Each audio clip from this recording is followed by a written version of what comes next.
only contact with the office a 10-year-old Nokia. I said, when are they going to buy me a smartphone?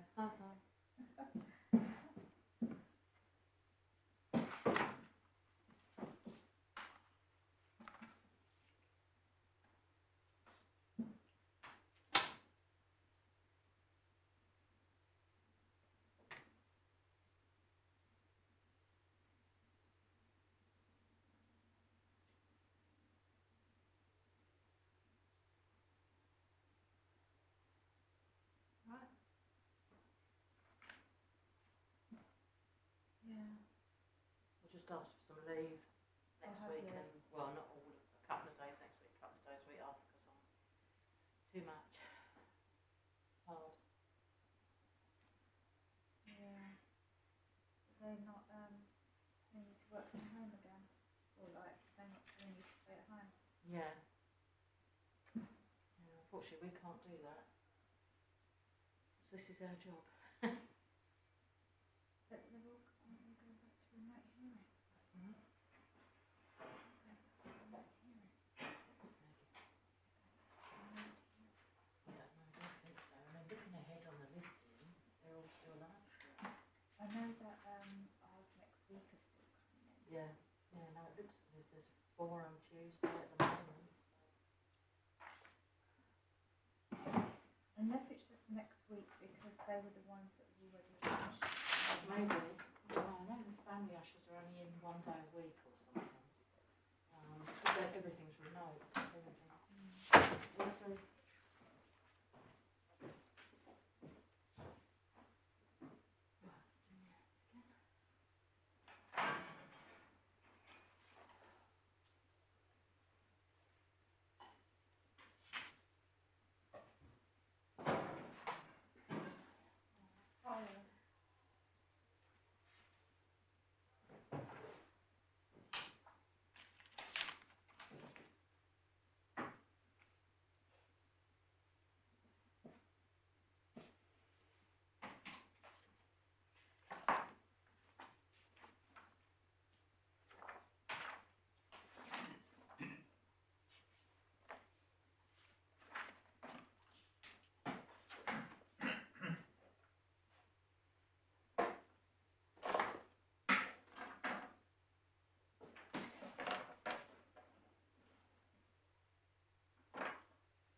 Yes.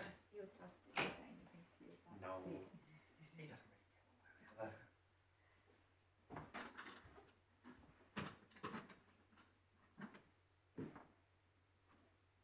The 1:15 we're starting at.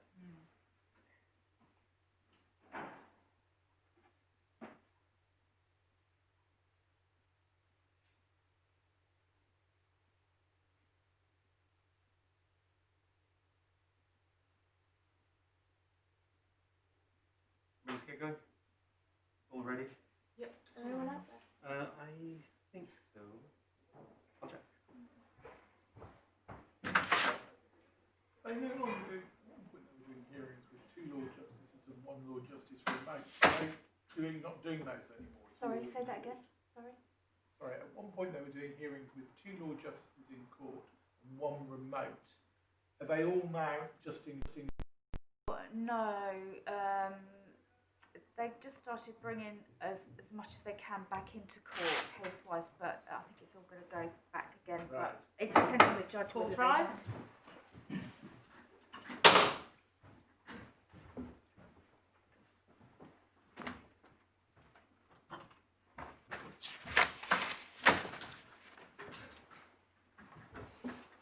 Yes, Miss Mayhew. Good afternoon. I propose to deal with each of the grounds of appeal in turn, and therefore I'm going to move straight into ground 1. I think the parties are largely in agreement as to the applicable legal principles, and my learned friend has taken you to Greenwood already. The question, therefore, is, has there been substantial compliance? And as is unsurprising, the respondents say that there has been substantial compliance, and therefore there is no error in law. One of the points was raised and flagged by the Employment Appeal Tribunal is the question of how the detail of any question over substantial compliance should be addressed, and it found that my learned friend hadn't gone to that much detail in relation to that particular point. Today, obviously, he's gone to some extent to draw in the grounds 2 to 6, and to point out in relation to each of those grounds where the substantial compliance point arises. And I will deal with those as I go through those grounds rather than as a general point. If I may, first of all, I refer at paragraph 10 to the case of Short versus Hyman. It's a VAT decision. I only flag it, it's at tab 5 of the bundle, because my learned friend in his submissions referenced the case of Balfour BT Power Network Limited versus Wilcox, and seemed to accept the principle that the rules are a guide, not a straitjacket. And just to let you know where that is derived from, it's paragraph 42 of, or certainly reference in paragraph 42 of the Short case. The decision itself is not in the bundle, and you'll see there that it's a reference to the earlier rule of Rule 36. The component parts of that rule are different to the rule that we're looking at, Rule 62.5, but the principle I submitted must be the same. The rule is surely intended to be a guide and not a straitjacket. They go on to say that provided it can be reasonably spelt out in the determination of the Employment Tribunal of what Rule 36 requirements has been provided by that tribunal, then no error of law would have been committed. Well, you obviously need to simply change that rule to the applicable rule here. And so the question then is, did the Employment Tribunal have in mind the appropriate legal principles and apply them to the facts? Paragraph 12 of my learned friend's skeleton argument, which is page 201 of the bundle, we don't necessarily need to turn that up. He refers to the constituent parts of the statutory test, and he refers to the information requirement, the reasonable belief requirement, and the public interest requirement, as saying that is what needs to be analysed by the Employment Tribunal. And of course, each of those elements also serve to form a separate ground of appeal.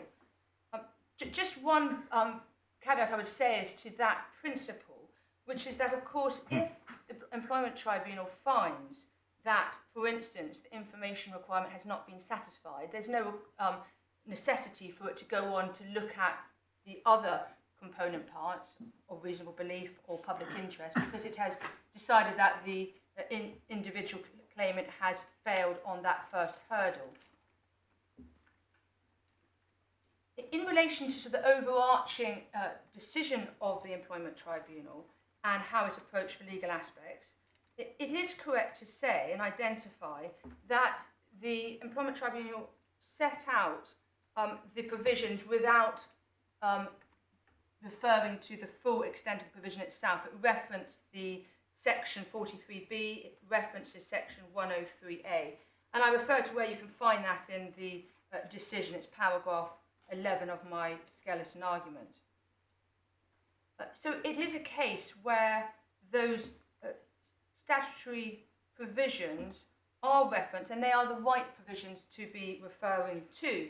And what we say is that then when you look through the judgment and when you analyse it in detail, as we'll go on to do shortly, it's fair to say that it has substantially met its requirements as set out under Rule 62. We say simply there has been substantial compliance. In relation to the Meek point, the test... Does it have to be substantial compliance with actually applying the law, in which case I'm not sure whether a breach of 62 adds anything to saying that they misapplied the law, or is it substantial compliance with the setting out of the legal principles and the facts? I say it's the former position that you've just articulated, which is why if paragraph 48, for instance, of Short, what the EAT say is that the appellate court has to satisfy itself that the ET had in mind the appropriate legal principles and applied them to the facts, i.e. not necessarily that it's setting all of those legal principles out, but that when you read the judgment, it's plain from that reading that it's applying the correct legal principles. Well, it might be said that that isn't what Rule 62.5 says. Rule 62.5 doesn't say the tribunal must have in mind the relevant law. It says that in the course of its judgment, the reasons shall concisely identify the relevant law. And yes. Except for the glancing reference at one point to Section 43B, it's a bit difficult to say that they identify the relevant law, isn't it? Well, I say that is the relevant law. It may well be that, and my learned friend obviously does say that they should have referenced a series of case law, for instance. In terms of the statutory test, the law that it's applying, it's Section 43B and it's Section 103A. Those are referenced in the judgment. And as I said, at paragraph 11, I refer to where it's referenced. And they reference, for instance, Section 43B, the protected disclosure test, right at the outset at paragraph 41. And by way of example, they come back to it again later on. So it is, I say, clear that they had it in mind throughout that judgment.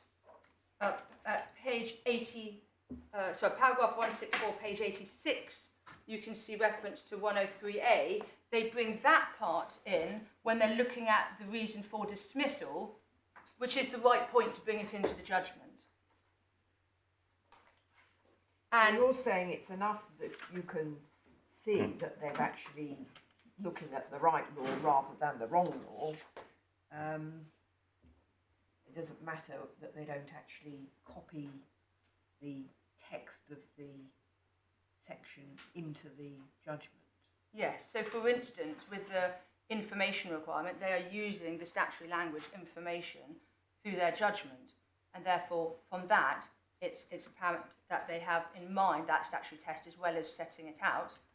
Very briefly, I won't resolve for that, I can't, and I do accept the EAT's position, which of course is wholly desirable for the tribunal to have a section where they deal with the legal aspects of a case, the legal framework. But where we haven't, what it can do, as we see here, is give scope to appeals because of that failure. But in and of itself, it's not an error of law here because they have identified the statutory test. It is nevertheless a strange thing to find in a tribunal decision so blatantly failing to comply with what appears to be a mandatory, is indeed a mandatory obligation under the rules. Well, I mean, can you help me on one thing? The rules, what is their status? Are they a form of delegated legislation, or? Yes, they are. Yes, so in that case, they're like... Yeah, the Tribunals Act. Yes, so they're like the rules of court in the High Court. I mean, they have the sanction of Parliament behind them. You know, these are mandatory requirements, and here they are being blatantly disregarded. Well, I wouldn't say that they... I mean, I obviously have no idea what was in the mind of the judge. What I can say is that it would be far more satisfactory, certainly from the respondent's position, if there had been a separate framework. But we are where we are, yes. And what we say is that there's enough to satisfy the rules. Of course, I appreciate that. I mean, that's not the kind of exercise a court ought to have to embark upon. No, and in fairness, you know, that's exactly the sort of point that you see being referenced in short, and these other cases which to basically say if this is not done, you can give rise to this position here, Yes. Yeah. where we're having to defend points that might not otherwise be able to be brought if there had been a separate section set out. But what I say is that when you look at how they've applied the statutory test, they've done enough. Yes. Well, I quite appreciate the way you're putting the case. Indeed, Yes. it's the only way you can put it in the circumstances. I mean, this wasn't an area I specialised in at the bar. I mean, is this a familiar problem, or is this, in your experience, exceptional? I'm happy to say it's not something that I've come across commonly. Well, my experience is even longer. It's very unusual to have very unusual not to have any recital of the basic law. What usually happens, as I said earlier, with the benefits of word processing, is you get the relevant sections, you get the leading cases, and then the tribunal carry on. Yes, I mean, it's almost, yes, you said, cut and paste, it's a bit of adaptation to the... Yes. But you're saying, so what? It's not a freestanding point, unless it may make the judgment more vulnerable to attack, but it's got to be attack on some other basis, that they actually made an error of law, simply of itself. Mr. Reid almost conceded, of itself. If there were nothing else, it would not be ground for interfering with the judgment. Yes, that's correct. That's how I put it. Which is why, obviously, grounds 2 to 6 have been focused on by my learned friend and drawn in to understand how he says it's factored in as not to be substantial compliance. All right, shall we go on to 2 to 6 then? Should we go? Yes, exactly. Thank you. So, ground 2, first of all. Sorry, just one moment while I find it. Yes, thank you. Just on this idea of disclosure and aggregation, if I may, what I'm going to do is just first of all look at the general picture and then hone it down into the facts of the judgment as we see it. It's accepted that aggregation is something that a tribunal may consider where there's a factual basis for it and that's been properly advanced. I refer to Bolton School versus Evans, and it's not in the bundle, and it's referenced in the Barton case, which is at tab 11.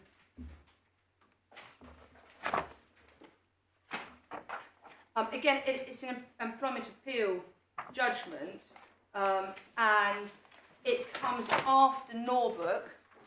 It doesn't refer to Norbrook. It refers to the Court of Appeal in Bolton School versus Evans. And interestingly, just to complete the picture, Norbrook doesn't refer to Bolton School versus Evans, so they don't have in mind the propositions put forward in Bolton School versus Evans. This is a case where you've got potentially 2 or 3 different communications. And in this case, it's to an external body, the Information Commissioner. And the Employment Tribunal considered those 2 disclosures separately. If I ask you to turn to paragraph 80, first of all, please. Which is page 30.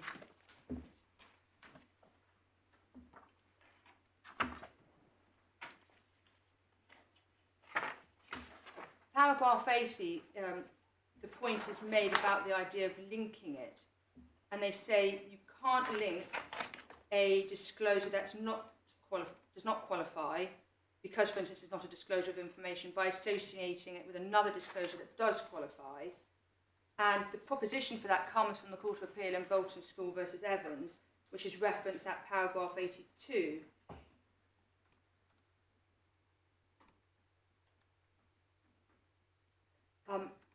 Paragraph 81 is just obviously fairly standard, which is that disclosure should be given the ordinary and normal meaning. And then the tribunal should look at care an argument suggesting that dismissal was because of acts related to disclosure rather than because of the disclosure itself. And then they set out paragraph 82 what the facts are, and this is one where you have the teacher that the school defences of its computer were poor, sought to hack into it to prove the point, and the question was how the disclosure took effect therein, and references to Lord Justin Buxton at page 649, pages 12 to 15. The question was put as to how the course of conduct, i.e. the instance of the hacking itself, could form part of the disclosure, because he was dismissed for the act of hacking, and so the argument was that the hacking itself was part of that original disclosure, and that was not accepted. Paragraph 12, that's called the entire transaction approach to disclosure. These disclosures were said to point to the need to give a wide meaning to the concept of qualifying disclosure in the interest of the employee. And paragraph 14, Lord Justice Buckland says, I'm not persuaded by any of that. The legislation uses a common word disclosure and sets out in some detail the circumstances in which that disclosure will or will not be protected. There's no reason to think that Parliament intended to add to that machinery by introducing some special meaning of the word disclosure. The question of whether this conduct which the employee was disciplined was indeed disclosure accordingly remains a question for the normal meaning of that word. Back to the provision itself, section 43B, maybe we could just turn to the front of the authorities bundle just to remind ourselves of what is said in that. Section 43B1, in this part, a qualifying disclosure means any disclosure of information which, in the reasonable belief of the worker making the disclosures, is made in the public interest, etc., etc. The point there is that the reference is any disclosure of information in the singular. Now, as I think I said it right from the outset, it seems to me that Norbert Laboratories picks up the point about how you may, in fact, embed an earlier disclosure into a later disclosure, and finds as a matter of principle that that can take place. But there is, I submit, perhaps more of a caveat to that decision than my learned friend says. It's at tab 9 of the bundle. The first point, as I've identified, is that they didn't have in front of them the Bolton school case when Mrs. Justice Slade arrived at her decision. You were taking to paragraph 22, which is one of the core paragraphs. What told you were the facts of the Bolton school case? So what had happened was there's a school teacher, I think was the IT individual, and what he had done was he'd said to the school, you have not resolved this problem. So he identified... Well, I thought that was Barton and Greenwich. Oh, I'm sorry, Yeah. Apologies. No, that's Bolton Schools. Barton is the ICO, the Information Commission Officer. Oh, right, yes. Apologies, yes. Bolton is pity to have to get a Court of Appeal case from second hand from unreported decision in the EAT. Apologies. But anyway, a teacher Yes. at the school Yes. hacks into the computer system, he says, to demonstrate that it's insecure. And he was disciplined, so the tribunal found, for hacking into the system, not for reporting that it was insecure. Yes, that's correct. And so he tries to argue that the whole thing is a disclosure. The employment tribunal, I think, had rejected that, and the Court of Appeal rejected it as well. Yes. That's quite a long way from the present case, Yes, because It is. to call hacking into the computer system an act of disclosure is rather bizarre. I can't remember whether Mr. Evans had enough length of tenure to bring an ordinary unfair dismissal claim. That might raise different issues, but it's impossible to see that hacking into a computer system is a disclosure of information. Well, and I think the point there is that the principle about how you can draw disclosures together And what they're saying is you need to look at it separately. And as I said, Norbook seems to go against that, because what they're looking at is, effectively emails as opposed to an act, the act being the hacking. So there's a distinction that can be drawn here. But even in Norbook, it's not simply the case that they're saying you can link disparate communications. The key there is that the communications involve the same subject matter. And so there's a natural way of looking at those communications in Norbook, which is, it's around the snow, it's around the danger of driving in the snow, and it's around how to deal with that. That's why he emails his manager twice. And really that's an email chain, which of course is another way of looking at it as well, because there's a chain, really that forms one communication. And then you've got the separate communication to the HR about the same issue. And so it links and rightly back, which is why this idea of it being embedded comes into play. And so the key, I say, in Norbook is the subject matter. And I think that's why my learned friend focuses on two particular disclosures to make good his argument, disclosures 20 and 21. What he doesn't do, he does it in a more general form, is to say, in principle, you could be linking all of these disclosures together. Well, let's call them communications. Yes, communications. The point that my Lord Justice Bean made, which is that hacking isn't a communication. And similarly, if I try and smuggle a replica gun onto an aeroplane just to show that their security is not very good, and I cause the closure of the airport, then I can't use that as an excuse to say, well, I was only just doing it to show that it's not a communication. But here we've got two communications which may or may not, added together, amount to a disclosure. But are you saying that you can't look at two or more communications? No, that's not what I'm saying. I think that the point I'm saying is, first of all, there's the principled position, which is, my learned friend seems to suggest that you should be linking all of those communications together. And I say that's wrong, because they are concerning different issues. The question is how much you need to drill down into the similarities of those communications to suggest that they could be embedded in each other. So, for instance, here there's different communications around different trade. There's communication around whether or not an individual was trading when he didn't have the right FCA compliance.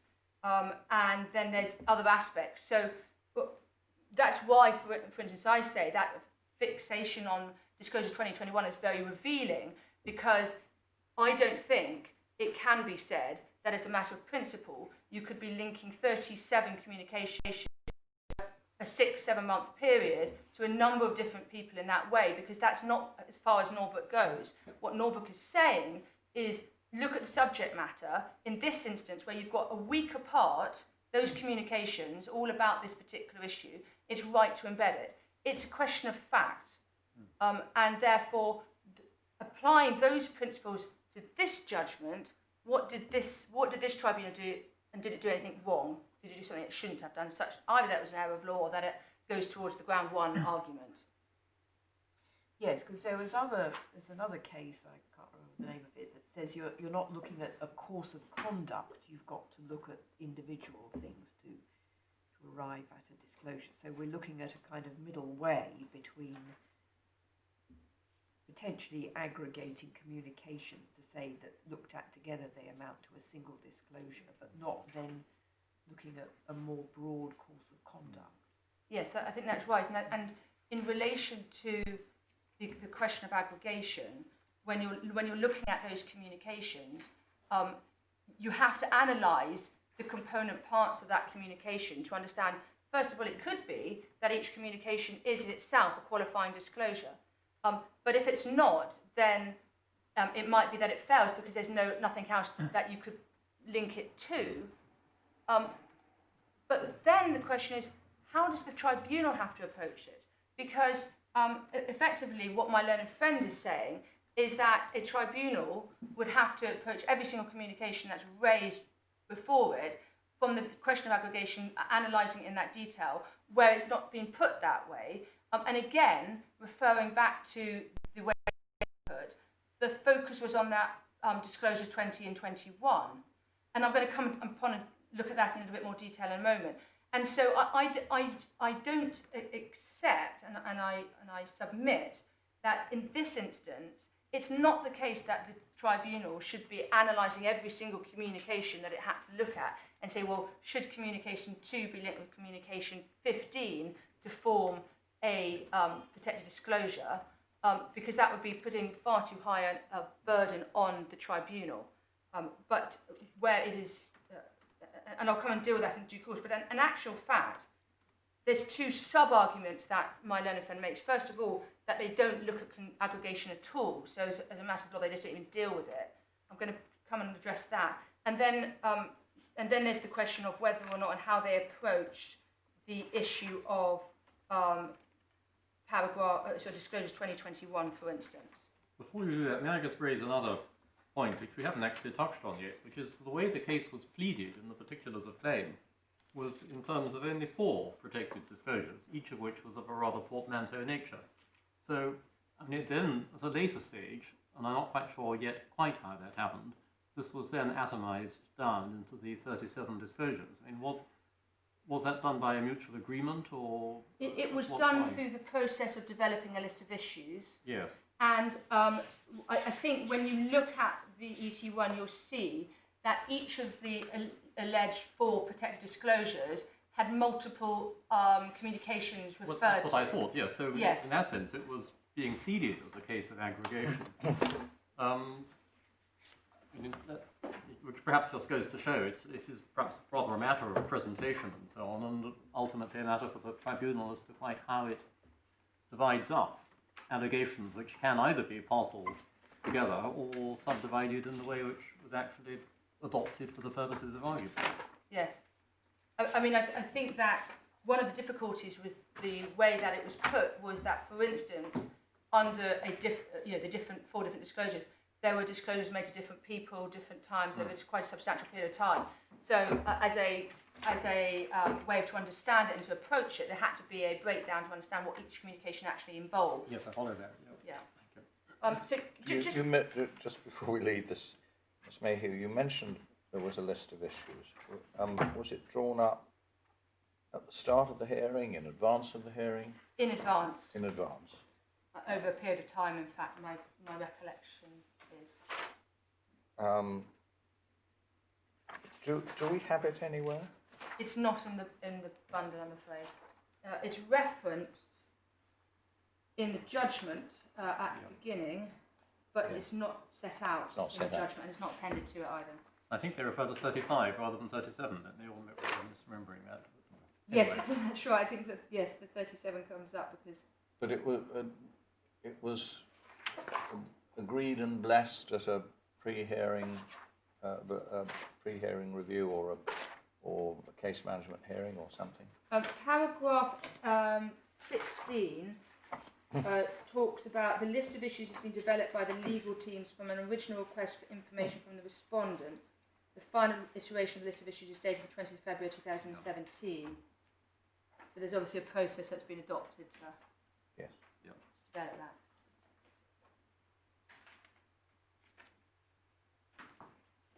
If you have, presumably somebody has, electronically that list of issues dated 20th February 2017, could you send it in to my clerk after the hearing? All right, thank you. Thank you. So I was just going to deal with, if I can, the sort of practicalities of the legal principles that I've gone through. And first of all, to consider the Employment Tribunal's approach to aggregation. My learned friend took you to paragraph 37 of the judgment, which was page 62, which is reference to this idea of the composite string of disclosures. I have taken perhaps slightly cheekily my learned friend's submission. He has said what you're looking at is a way of gleaning what this particular tribunal's approach was. I say this reference to this was a composite string of disclosures starting on that date being the 27th of April 2015, that indicates that this is a tribunal that has in mind the way that this has been put and as a composite string of disclosures. And it's not, I submit, the case that this is a tribunal that ignored the interactions and dealt with the various aspects of these communications in a box, each one its own separate box. But what it does, I say, is actually take a practical common sense view about how the disclosures interact, not least because what we're looking at is a chronology of events.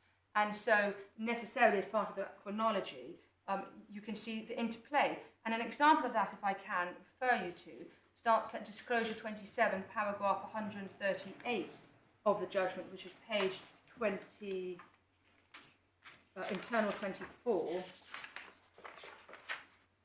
page 79 of the bundle.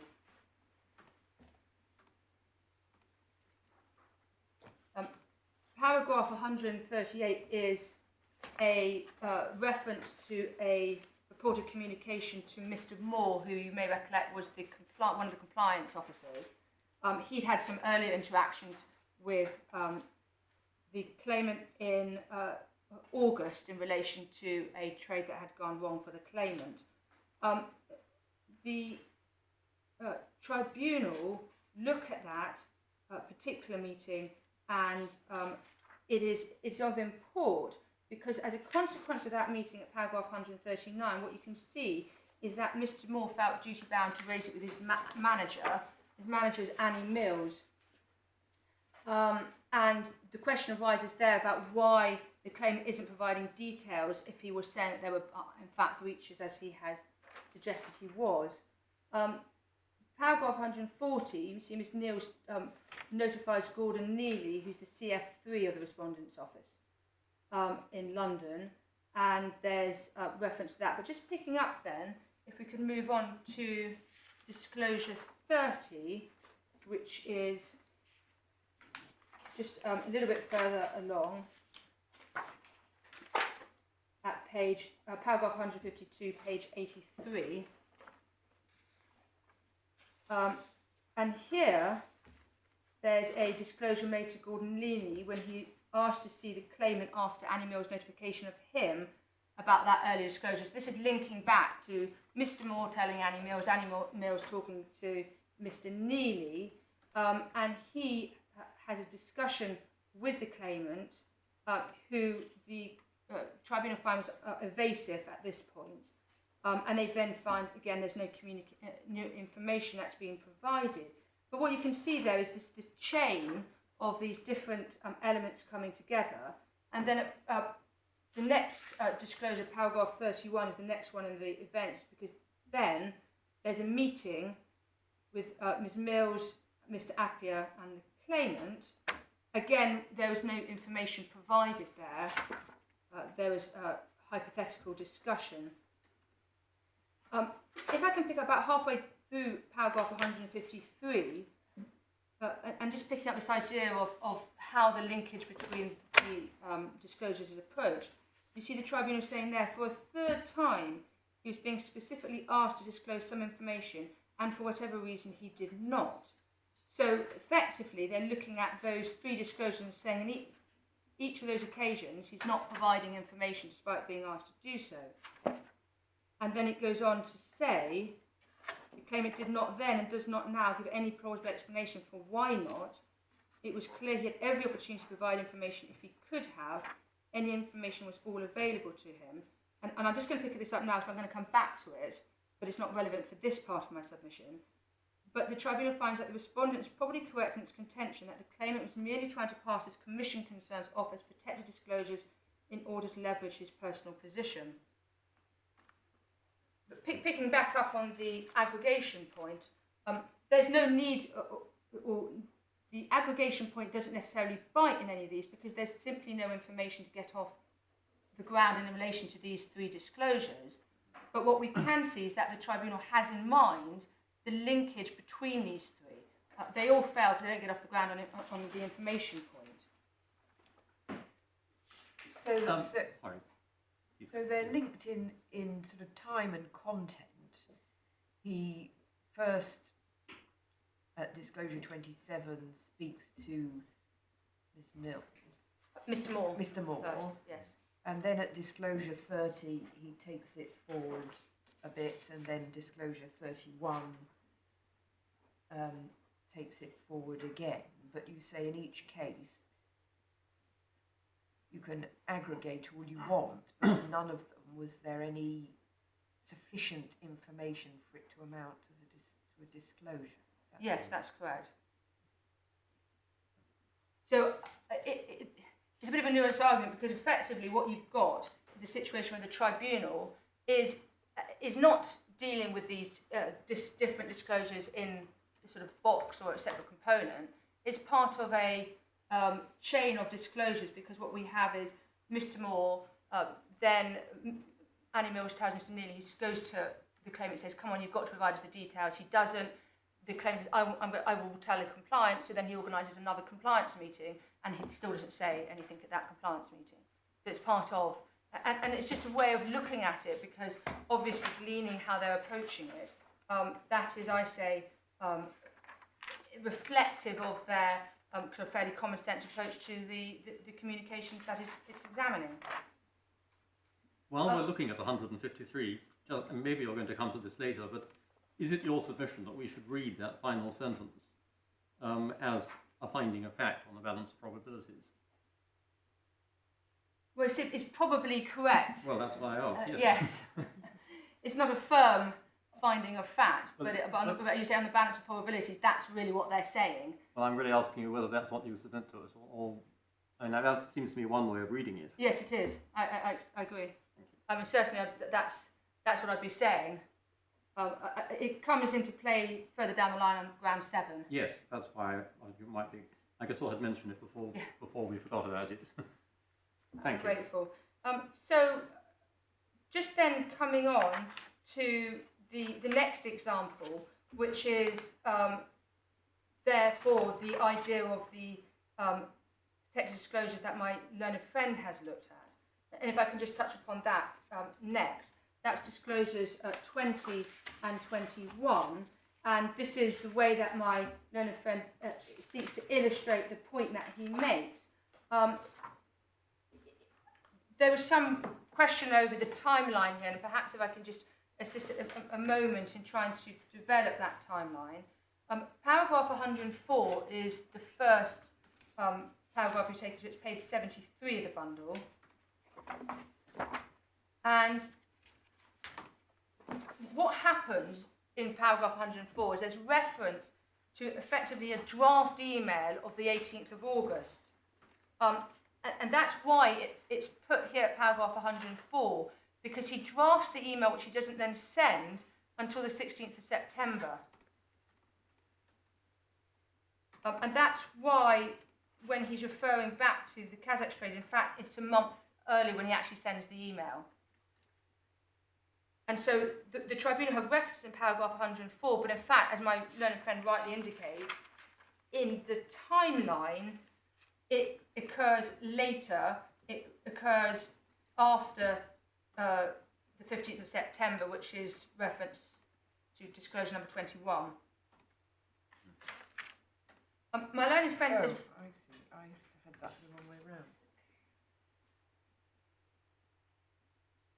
Yes, I couldn't follow why paragraphs 112 following came after paragraph 104, but you say it's because the story of 104 begins earlier in August when the drafting. The claimant sends himself a draft, as it yes. were, but then sits on it for a month. Exactly. Right. And that's why towards the bottom of paragraph 104 you see reference to this Kazakh trade, and which occurred on the 14th of August. And that's the particular phrase picked up by my learned friend, which ends in there's a name for that practice. So that's yes. the reference to that Kazakh trade. And my learned friend says, well, that wasn't dealt with by the tribunal, as it didn't pull in that particular example of that trade when looking at the allegation of front running that's made tangentially on the 15th of September. And I say that's not right, because what you have are the, picking up at paragraph 112, you've got the findings on what happens on the 15th of September. And that flows through all the way through where they discuss various aspects of the conversation, all the way to paragraph 120. And at paragraph 120, they pick back up on that Kazakh trade, because towards the the second sentence, they say, it's extraordinary that the claimant would keep quiet about this allegedly blatant example of front running for a whole month without telling compliance, without raising it with Charles Cortelesi with sufficient detail. They go into the fact that Mr. Wells says, well, there wasn't actually front running, and then they say, and that last sentence, they refer to the Kazakh bonds, and that's a direct reference back to the Kazakh trade, which is referenced at paragraph 104. So what they've done is now picked up the content of the paragraph 104 email, and are now dealing with the paragraphs 120, 121, 122. So that reference to the whole month is a month between Mr. Simpson drafting the email and sending it to himself, and then actually sending it on the 16th of September. Yes, that's correct. Yep. And there's reference to Mr. Moore, and the reason why they make findings of fact about Mr. Moore's involvement is that as a consequence of, and sorry, it's slightly factually heavy, the account 29 trade event, which takes place just before this purported Kazakh trade, the claimant had to see Mr. Moore, had seen Mr. Moore just around this point after the Kazakh trade. So there, and Mr. Moore, of course, is compliant. So what the tribunals say is that it's extraordinary that if he thought the Kazakh trade was a potential breach, that he didn't raise it with Mr. Moore. So it's finding of fact. So when was the Kazakh trade then? Was that before he drafted the email? So the Kazakh trade is on the 14th of August.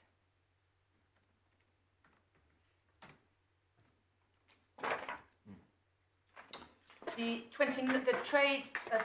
account 29 trade was on the 10th, 11th of August. So what was it then that prompted him to draft the... So it was the account 29 trade which prompted him to draft the email, which he then sent on the 16th of September. I don't know what prompted him. It was quite a lengthy email. There's quite a lot in there. But the highest point of the claimant's case was this reference to the Kazakh trade of the 14th of August, which is why that's the one that's picked out and referenced in the email. So it's referenced in the decision at 104. Yes. So it's quite heavy going. Apologies for that. But he doesn't send that complaint until the 16th of August. The tribunal is saying, well, hang on a minute, if you really 16th of September. 16th of September, sorry, 16th of September. The tribunal said, well, hang on a minute, if you really thought that there was a problem here, why on earth would you mention it to Chris Small when he went to see him? That indicates to us, and this is when you get onto the finding at paragraph 122, that there wasn't a serious belief that it was that of the front running, because if it had been, it would have been a prime example to put before Mr. Moore with urgency. And in fact, he doesn't. He then raised it separately. And this also ties in with the inside knowledge point, doesn't it? Or insider trading, whatever. Sorry, not insider trading, but the Qureshi expertise. Thank you, the Yes. expertise point. Because after all, this was not somebody starting a new career. I mean, this is somebody who already had many years of experience in this field behind him. He was aged 42, if I remember rightly. Yes. And of course had been a regulated trader for much of that time. That's absolutely right. And of course, another point which was before the tribunal was the fact that as a regulated person, he has his own duties, His own obligation. Yeah. an obligation to say to compliance if he thinks there's a problem. Yes. And the way that it was advanced in front of the tribunal was that he was witnessing almost on a daily basis appalling front-running, market abuse, etc.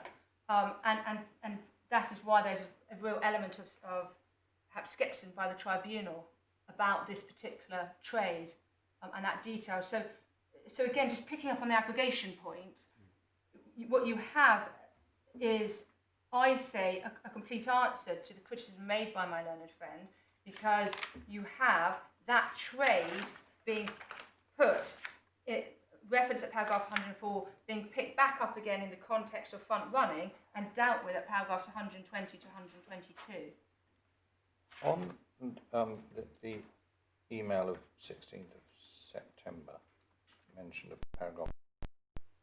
The final sentence, there's a name for that practice. Was it Mr. Choudhury J's evidence in your case that he thought the claimant was saying, I'm being swindled out of commission, rather than I am accusing my colleague of front running? Yes.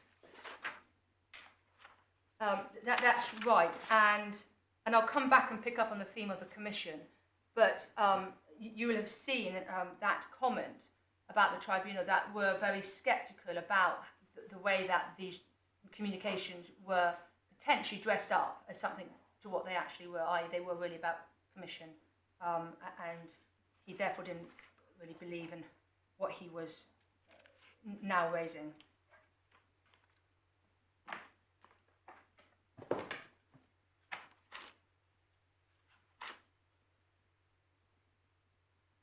Those are my submissions on aggregation, so I propose Yes. to move on to ground 3. This is around the disclosure of information point under section 43B. This is the information versus allegation. Exactly, point, yeah. yes. There are, I don't think, again, there's a huge dispute on the law.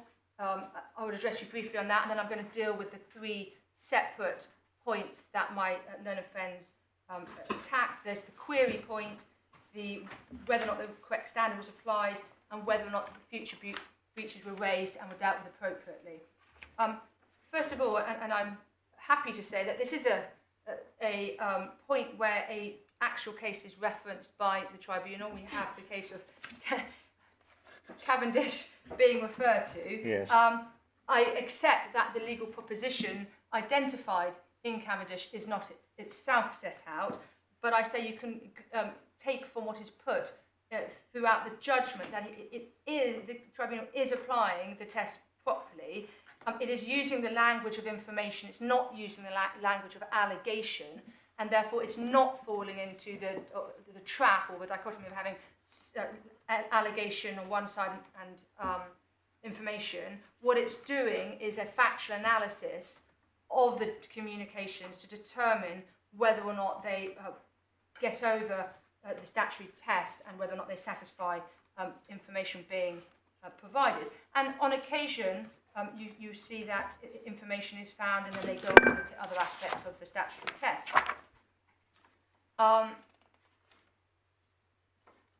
Just picking up, and if I may very briefly, and I refer to paragraph 31 of my skeleton argument, which is just the kind of core sentence in Kilrain, which is the one that's picked up and referenced, which is around the requirement, and it's to have sufficient factual content and specificity, such as it is capable of tending to show one of the matters listed in the subsection. And I just want to note that language. It's about the sufficient factual content. It's about having specifics. And I say that that's important because that is the language that's used by this tribunal. And therefore, we don't, I say there's no reflection that the tribunal's applying it wrongly. One further point, which is that in Kilrain again, the Court of Appeal says whether the statement or disclosure meets that standard is a matter of the evaluative judgment of the tribunal in light of all the facts of the case. So, just again, picking up, if I can, on what I've set out in my skeleton argument at paragraph 32, I illustrate some examples Where's the tribunal's reference to Cavendish Munro? Apologies, it's paragraph 52.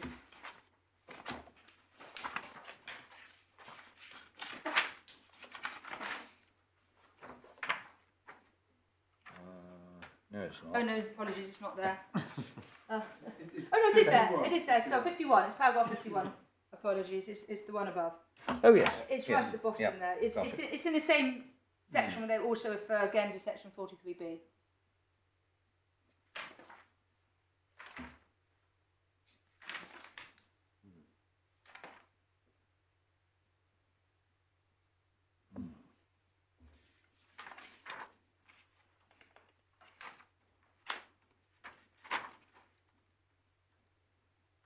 Yes, sorry, I interrupted you. You were on your skeleton at, I was just 32 following. Yes, that's correct. So what I just wanted to do, but very briefly, because it's largely set out in my skeleton, is pick up on some of the examples that I reference. In paragraph 32, I reference paragraph 77, 138, 141 and 152. If I can, just very quickly, canter through the language that's set out in those paragraphs.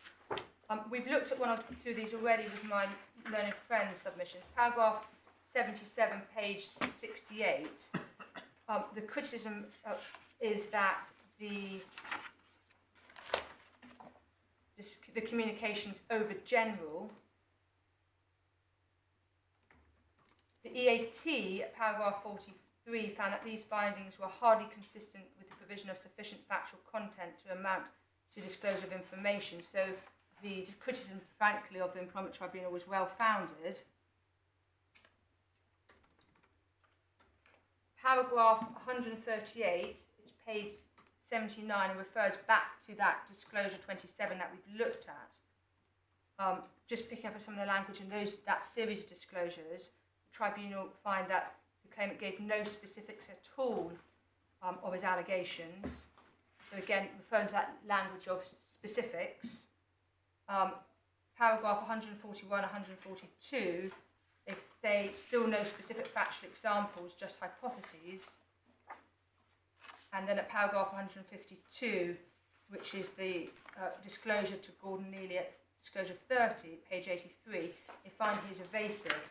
So effectively the submission is that they're picking up really correctly that sort of language of requiring specific factual content. Sorry, what was the third one? Paragraph 77, 138. 141 and 2, which is page 80, and then paragraph 152, page 83. So your point, if I understand it rightly, is that these references to specificity and so forth, they really go to the question whether there is a disclosure at all with the necessary minimum content of factual content and specificity that Lord Justice Sales referred to in Kilrain. Whereas I think the argument against you was that really this is looking at the next stage and is erecting too high a hurdle for satisfying the question whether or not the disclosure tends to, whatever the word is, tends to suggest a breach of one of the following regulations. I mean, you would say you don't get to that point because it's not a disclosure in the first place. Yes, because there's simply no information being provided. Yeah. So yes. So there's no information being provided that tends to show exactly. a breach. Yeah, sorry. That's how it works, yes. Absolutely. So where you've got here, where there's just you've got no information being provided, and I went through it before with you as to the fact that he's being pushed by compliance, being pushed by senior management to provide that information. He fails to. Well, can we go back to 77 of the tribunal decision? This is the alleged protected disclosure made to Mr. Bower Rowe. I understand it until we get to the last sentence. Again, the problem was that the claimant's criticisms were overgeneral, lacking specific details of dates, times, and so on. What does that mean? Well, I think paragraph 77 needs to be read also paragraph 78. That Yes. in relation to the complaints being made, initially, and I'm happy to be corrected, part of this disclosure was around Steve Goodham trading without FCA approval. Then there's a question over commission complaints as opposed to anything more, and there's how that shaped out in cross-examination changed again, which is why I think you get that comment.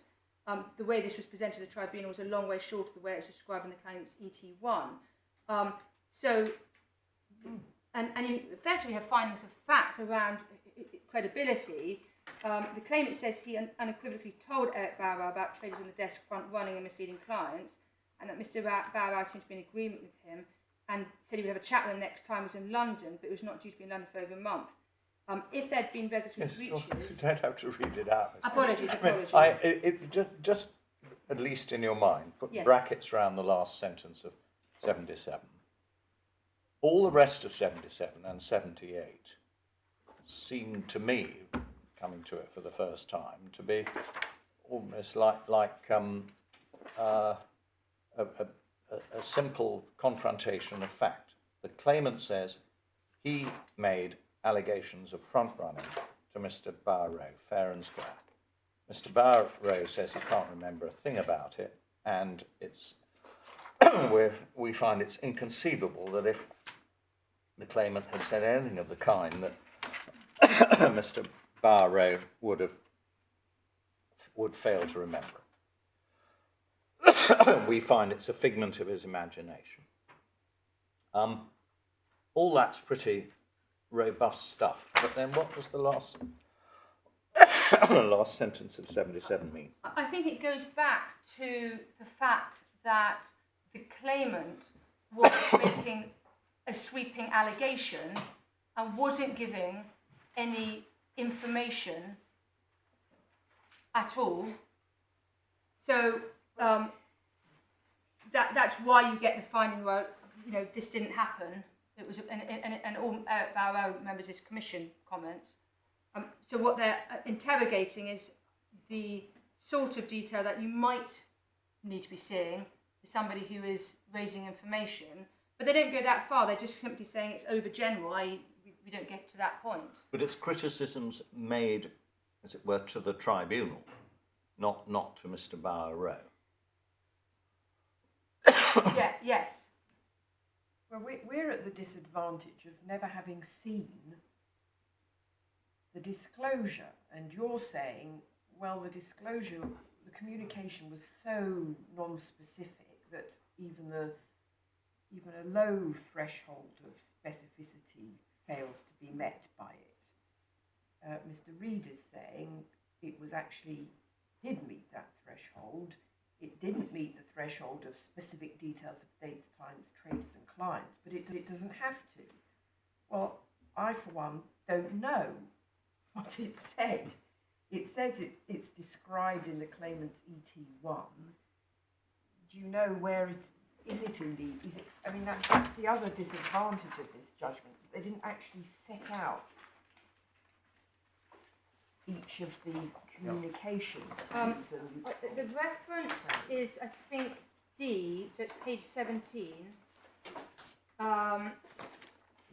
where, and it's towards the end of D, under the technical disclosure number 2.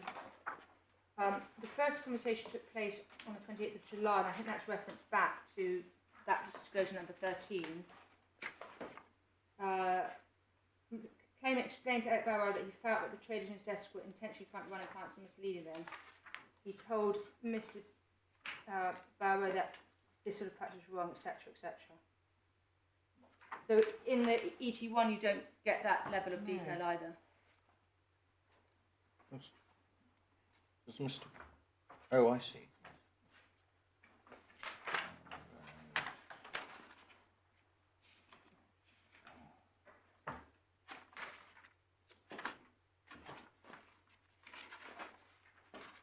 I don't see it referenced elsewhere, but I'm happy to be corrected by my own friend.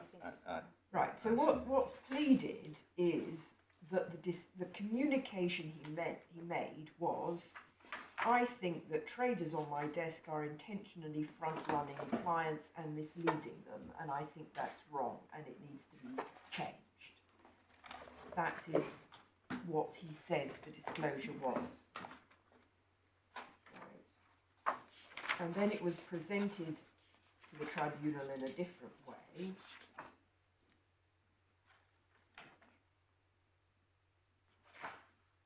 And then presumably that's what the sentence the claimant states unequivocally, that states in evidence, is that right?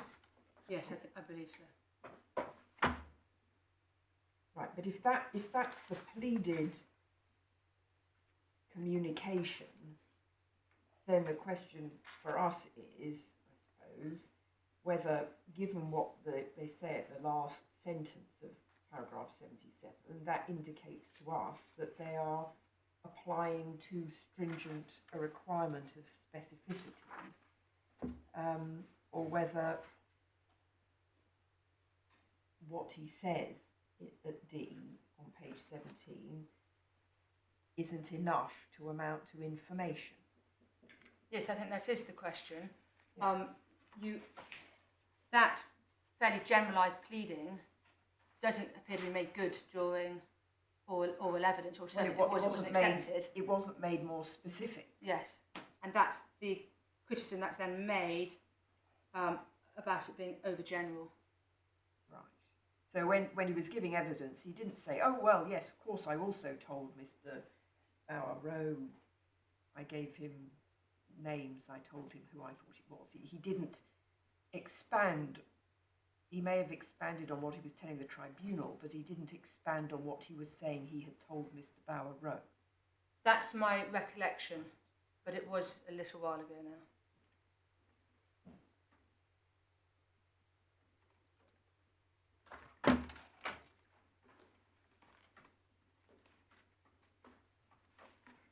Right, thank you. I'm going to address the three individual points, if I may now. So moving on to the query point, which is paragraph 155 of the judgment. And that paragraph 155, again, just picking up on that line of disclosure that you looked up, it's the last one, disclosure number 32. It's the one leads on from those earlier disclosures where no information was provided, and it's an email of the 21st of October, and at the top of page 84 you can see the question that leads the tribunal to the conclusion that effectively this is just a query and not therefore satisfying the statutory test. There's two ways that the tribunal effectively find that this isn't a disclosure. The first one is going to the issue of reasonable belief, because they find that there's a huge amount of speculation and supposition. He constructed a scenario and that couldn't support a reasonable belief. I'm saying that now because obviously that's coming back to the reasonable belief parts of the grounds, but paragraph 155 is where we then look at that conclusion right at the end where they make the finding around it not just being a query.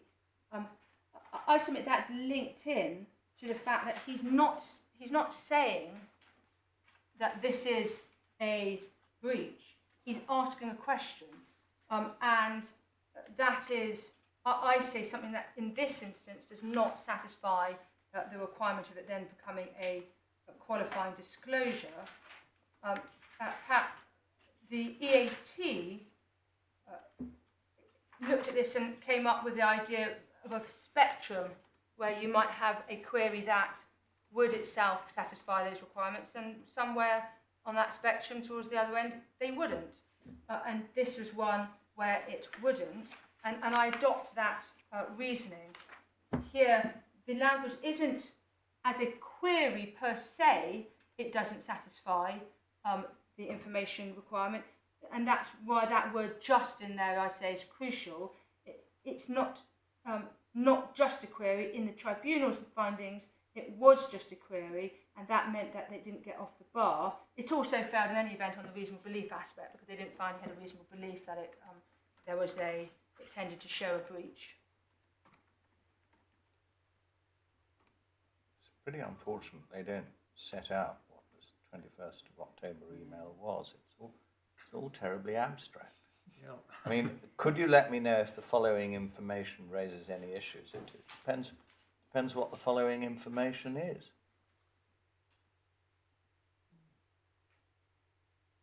I mean, if the following information were, I observed trader X doing such and such, and trader Y doing so and so, in apparent breach of a well-known regulation, I mean, that would be difficult to say that wasn't a disclosure. Well, I would have thought. yes, they refer to the account A trade. The account A trade is picked up again at paragraph 156 under disclosure number 33. Yes. Um, Well, the claimant wasn't involved. So that doesn't mean he didn't perhaps hear about it or see something which put him on inquiry. I mean, he must have come to know about it somehow. yes, but they make the findings that in making that email, sending that email, it is, as they rightly say, a huge amount of speculative supposition. So even if he, at some point he must have gleaned some information about trade A, because obviously otherwise he couldn't have made the. Yes. Well, But I think it's really impossible to form a view without seeing the underlying material. Yeah, I mean, if you look at page 23, little 5, that's what he pleads about this email exchange. I don't know if that's the only time it appears. And there it's also very...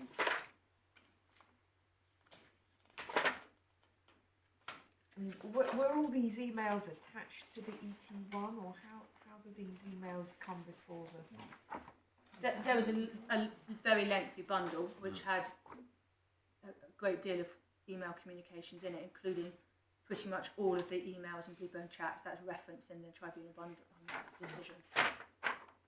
So the tribunal had all of the range of Bloomberg. There was a huge number, or a large number of transcripts of conversations which we've seen referenced as well as obviously the more basic email communications.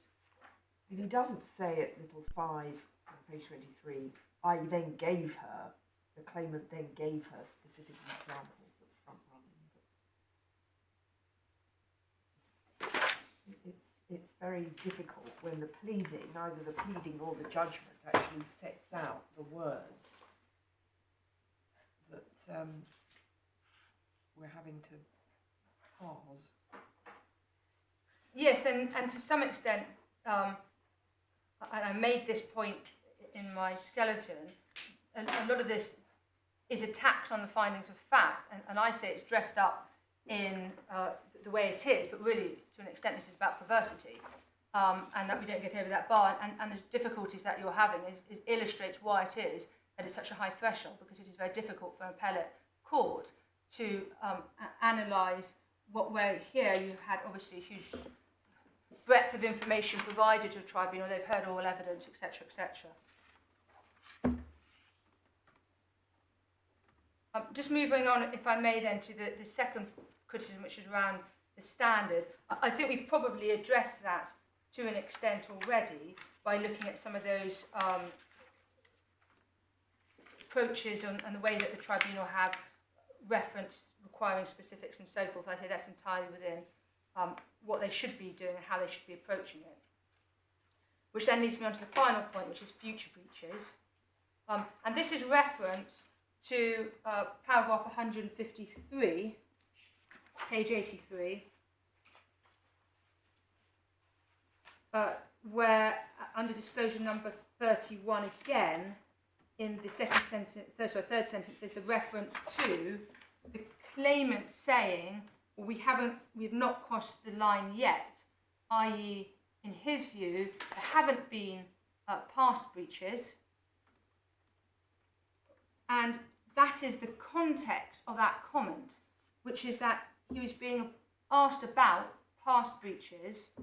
That's plain from all those disclosures I've taken to you, where you get the building up of him going to compliance, and then at this point there's a discussion around it. And so it's not, I say, it's stretching it far too far to say that that comment should be seen in light of a suggestion that there's likely breaches. It's just not the context that that comment was made in, and therefore the criticism around the tribunal not considering future breaches is just completely ill-founded.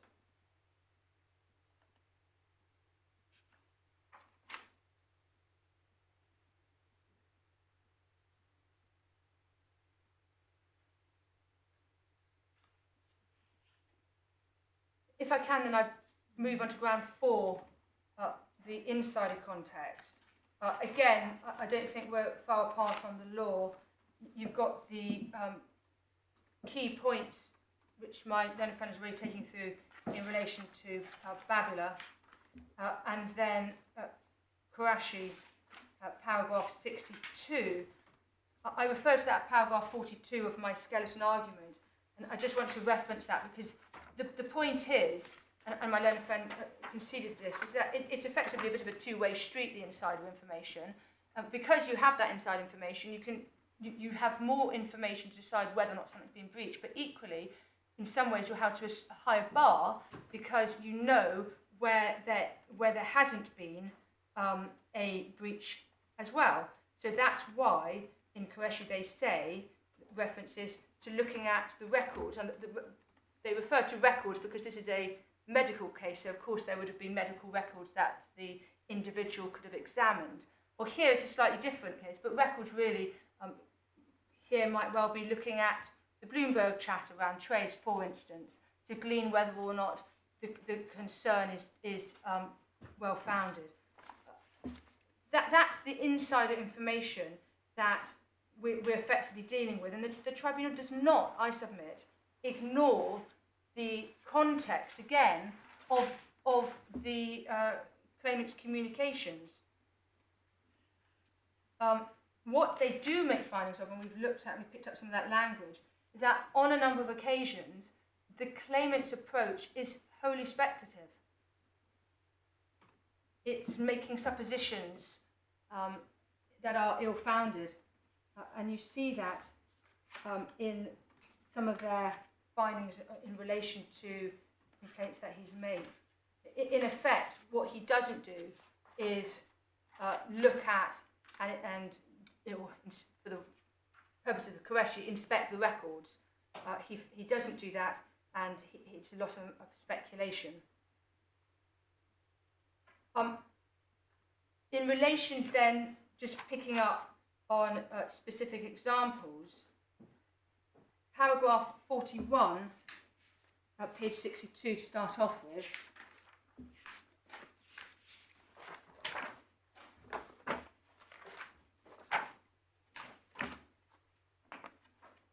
As part of the case, the claimant said that he had sent some industrial news where he says he was insinuating that because he sent that information, that what he was effectively saying was that the individual traders were carrying out breaches. And that's picked up at paragraph 41 of the judgment. It was cryptic. That was their finding. Cryptic in the extreme. It's more gossip than anything else. But what it does show is the way that the claimant was approaching this in a very indirect, sort of abstract manner, certainly at this point. But then what you then have picking up is the fact that the claimant's simply not clear at all on a number of instances about what he is raising. You'd expect that from an insider. And it's not that they're keeping him to too high a burden at all. So, for instance, paragraph 70 of the judgment, which is page 67,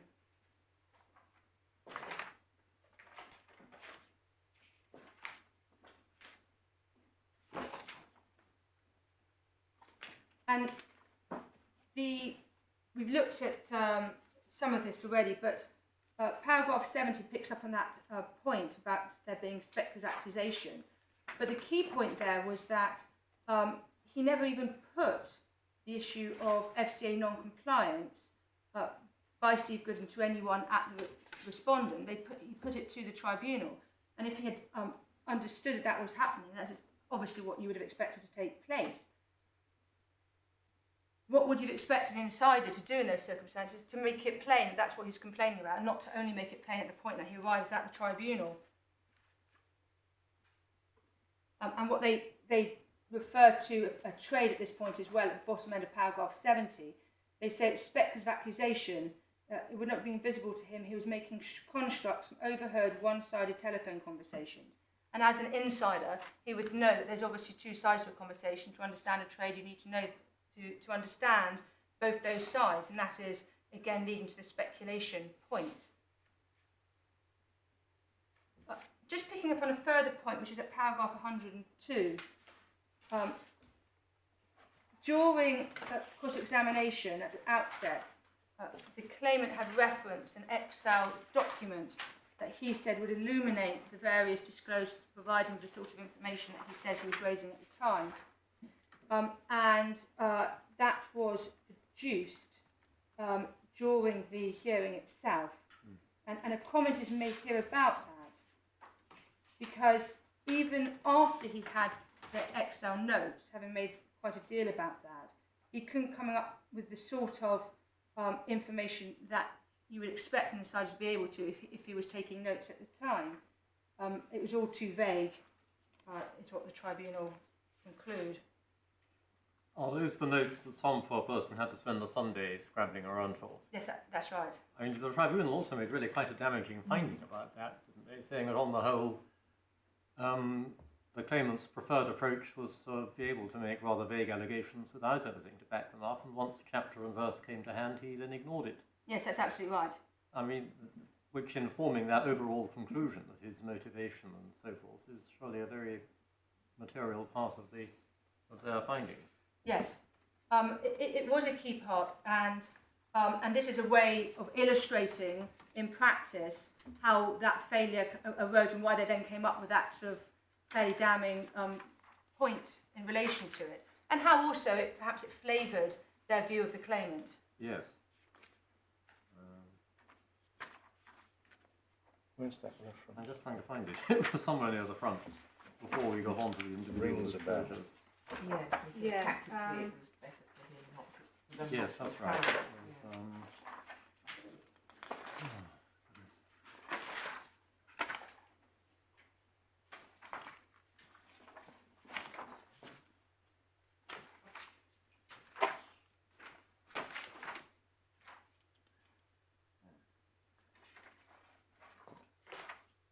Paragraph 46. I'm grateful, thank you. Yes, yes, Mr. Prophet. There it is.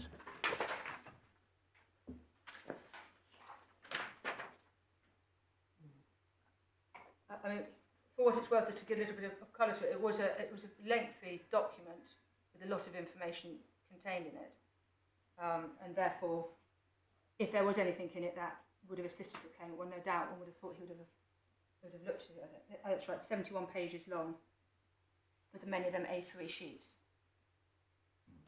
Yes.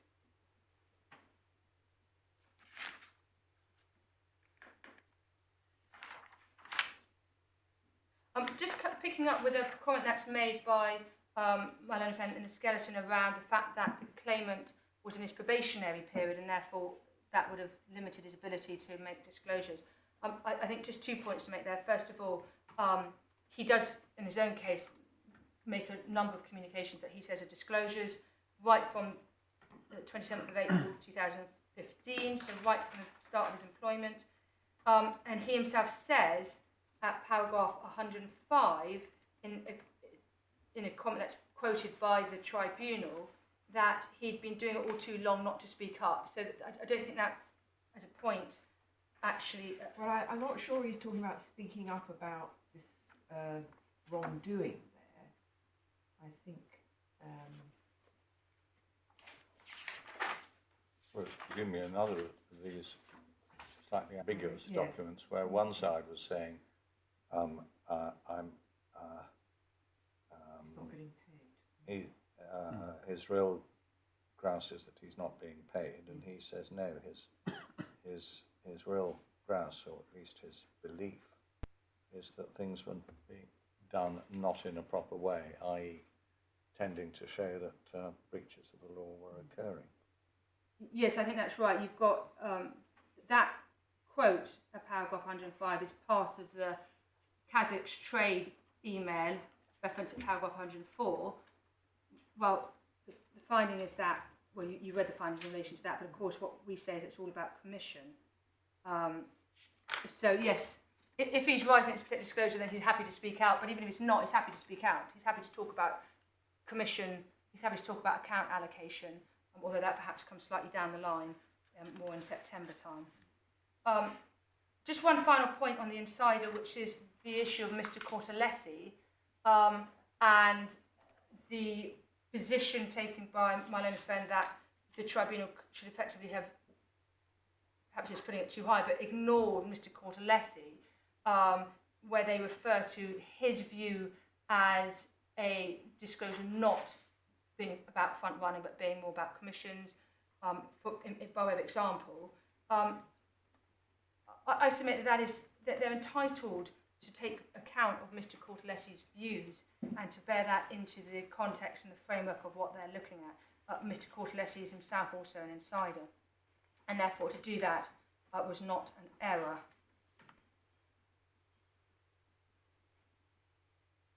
If I can, then I move on to ground 5. That's the reasonable belief test in relation to tending to show breaches.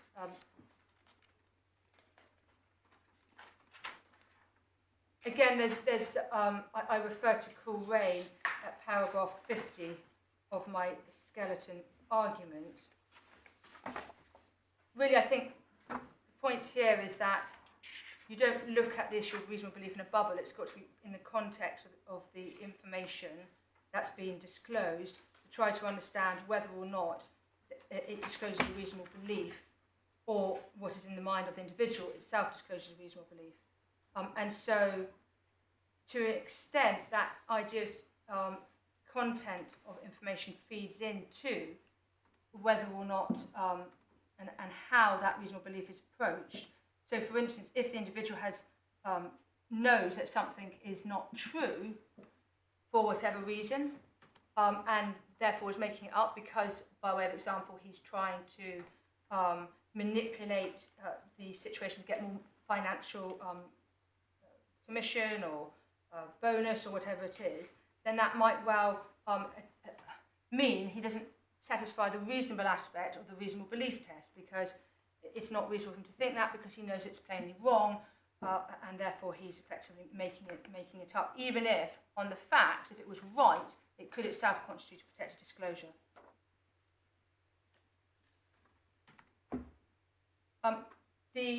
There are a few criticisms made about parts of the judgment in relation to this particular ground, so if I may, I just refer back to those. Paragraph 66 and 67, first of all, that's page 66, 67, so it's page 66 of the judgment itself.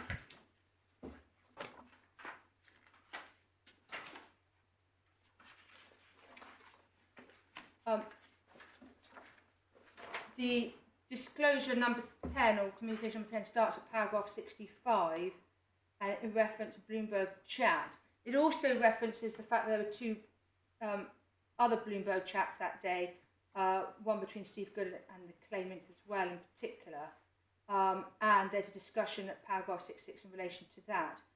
Towards the end of that paragraph, they refer to, there's nothing here suggesting any regulatory breach, and in any event, Mr. Cortelesi was aware of the situation with Thomas Blondin. So, just going back to the statutory test now, the idea of tending to show, here we've got the language suggesting, it's a fairly similar language, and what they're simply saying is that there's nothing in the communications that suggests any regulatory breach, and therefore, obviously, if there's no suggestion of that, it indicates that, firstly, there's not a communication in relation to that, but also that, insofar as any reasonable belief, the contemporaneous evidence doesn't show that he had that reasonable belief. While we're on this paragraph, Ms. Mayhew, you must, in the course of the tribunal hearing and 2 appeals, have acquired some specialist knowledge. Can you translate the second sentence for me? Thomas gets lifted in Ukraine 20S, so lifts the 17N on screen. What do you remember what that means? Yeah, so when they're putting out numbers to trade on, and when somebody comes back and agrees it, I think they're getting lifted, and then I'm not quite certain what the 17N is. I think it could be a reference to a certain type of bond, because each of the bonds have got their own reference number, and during the the hearing, we had information on that. But and then what you've got, you see, so, VENS is Venezuelan bonds, 18S. Yeah. So that's this particular type of Venezuelan bond. So what he's talking about is how Thomas has basically done a deal, and then he's spending quite a lot of time trying to satisfy it, and then satisfy this Venezuelan bonds trade as well. All right. I'm happy to be corrected because, it was quite a long time ago. That's probably as much as I need to know. All right. I think we can take not judicial knowledge of the fact that Venezuelan bonds might be a rather high-risk product. Yes, exactly. Yeah. This was a high-risk desk. Yes. And that was one of the problems, which is that things could move very quickly one way or another. Yes. So you didn't want the risk. And yes. So that's paragraph 66, 67. Then paragraph 70, which is just page 67, next page. Looking at disclosure 11. There's 2 points here. The core, my understanding, the core part of this disclosure was about Mr. Gooden appearing to trade when he wasn't FCA regulated. And they refer to the Bloomberg chat around that. And they say that whatever that chat was, the claimant did not complain about this issue of Mr. Gooden trading without FCA approval in that chat. And therefore, in essence, that part wasn't communicated. It's not information. They then go on at paragraph 17 to talk about this Ukrainian trade, the one that we just referred to, the Ukrainian 20 S's, which is the Pacific bond. And they go and refer to it about being a speculative accusation, because the claimant couldn't see all the information. So again, about reasonable belief. If you don't have the component parts, if you are speculating because you just don't know what's going on, can you have the reasonable belief that this actually is something that tends to show a breach? Well, we'd say, no, that's effectively what the tribunal find, is that he didn't have the sort of detail required to have a reasonable belief. And as an insider, that's what he should be looking for.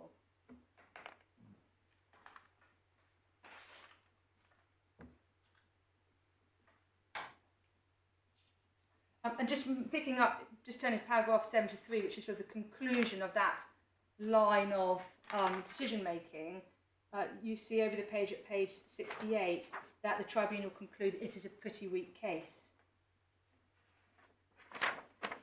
And that in any event, it was never the subject of disclosure in the workplace, so it doesn't pass. Next, paragraph 84, which is page 70.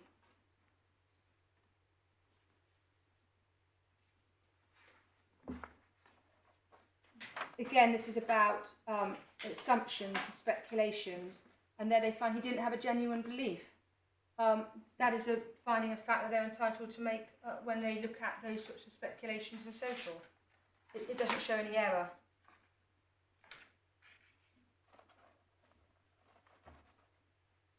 There is points made around disclosures 2021, paragraphs 112 and 120. We've looked at those already.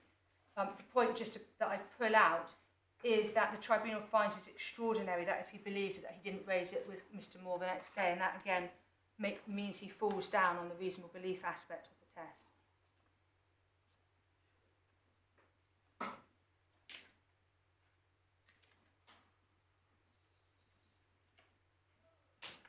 I think then I've dealt with the main criticisms. I refer to one or two other aspects in my skeleton argument, but I don't feel necessary to look at those at this point, other than to say that they repeat the point around speculative decisions or information and perspective of the claimant. He's unlikely to have a subjectively reasonable belief if he just simply didn't have the information in front of him and he's speculating wildly as to what is or is not happening. And that therefore means that the EAT rightly concluded at paragraph 70 of their decision that the Employment Tribunal correctly applied the statutory test in this regard.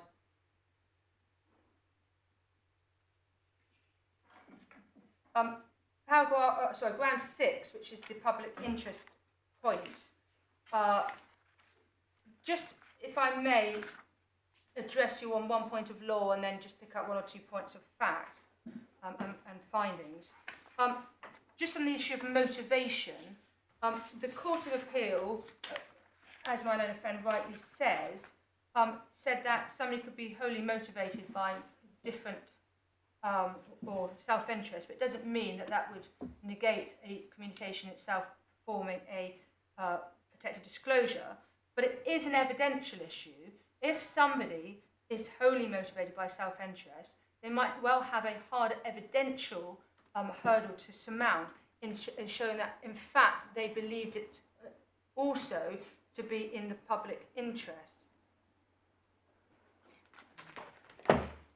Ultimately, it's a question of fact for the employment tribunal, and in trying to look at whether or not there is a public interest that is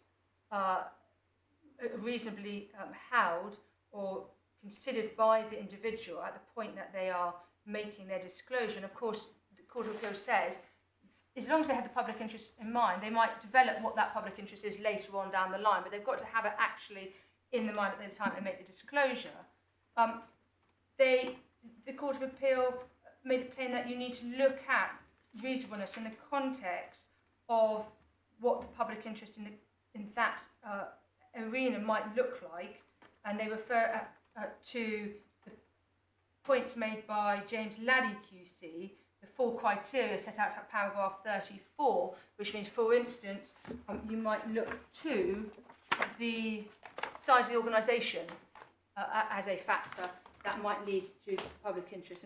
And so just to refer you to where it is in the authorities bundle, it is 13.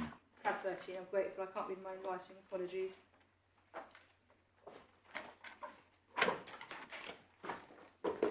Mr. Reid for the successful respondents.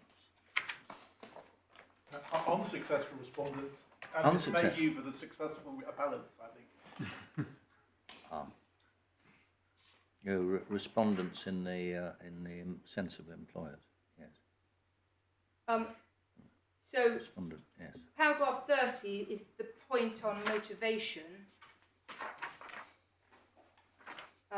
What they say is, while the worker must have a genuine and reasonable belief, disclosure around the disclosure being in public interest, that does not have to be his or her predominant motive in making it. And then they say, I'm inclined to think that the belief does not in fact have to form any part of the worker's motivation, because of the phrase being in the belief is not motivated by the belief. It doesn't quite go so far, but certainly motive then is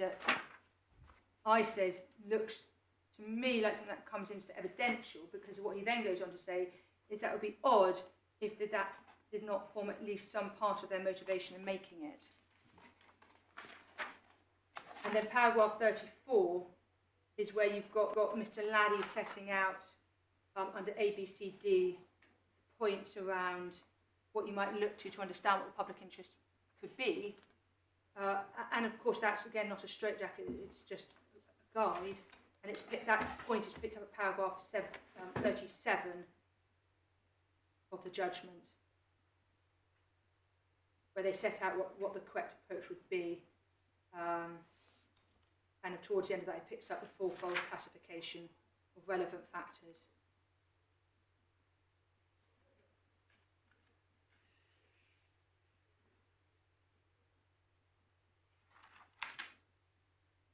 And the crux of the Employment Tribunal decision here is that it was faced with a series of disclosures or communications that the claimant on the one hand was saying involved breaches, market abuse, etc., and the respondent was saying that this is all about commission, and it favoured the respondents on that case, and therefore in many of the cases it doesn't even get to the issue of whether or not the public interest test element was satisfied, but where it does, those findings look at the commission parts and how that interplays with the individual's reasonable belief that the disclosure was being made in the public interest.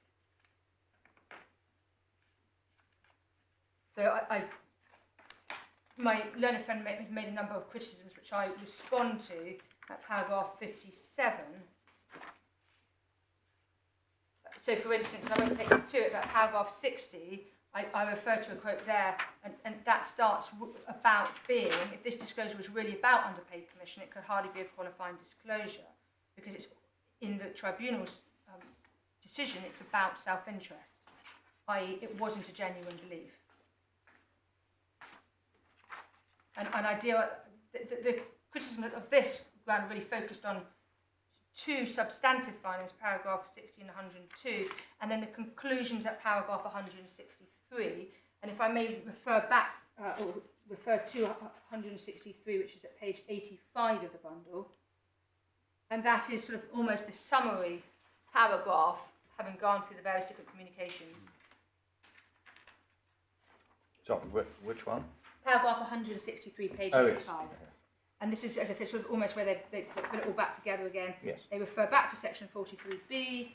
They, and here they make the comment really that, look, this is all about commission payments, and if it's about commission payments, then in the round, many of these allegations could never be in the public interest, because that's what it was about. Just there was no public interest element to it. You couldn't reasonably have believed that. If I can, then I'll move on to ground 7, which is to some extent the most important ground. And I'm aware of the time. I hope to finish this in the next sort of 10-15 minutes. Yes. There's two aspects to this ground of appeal. First of all, who was the decision maker? Was there finding of fact in relation to that? And what was the reason for it? And it's part of that consideration of what was the reason for the dismissal. You have the claimant bringing in the principles of duty. So I'm going to look at it in that way, if I may. The first part is the far shorter part, the question of who dismissed. I say that there's two key paragraphs that illustrate who dismissed, and I'll just refer to those in turn.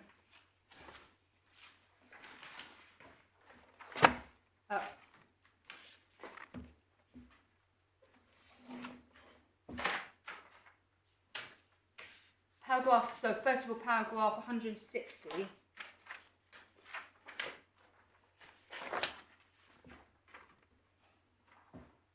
And this paragraph deals with the meeting on the 12th of November between Mr. Neely, who is meeting with the claimant to discuss particular aspects, concerns that had arisen. And the paragraph goes through the concerns that had been or were being discussed: confrontation attitude, timekeeping, attendance, and the taking of notes.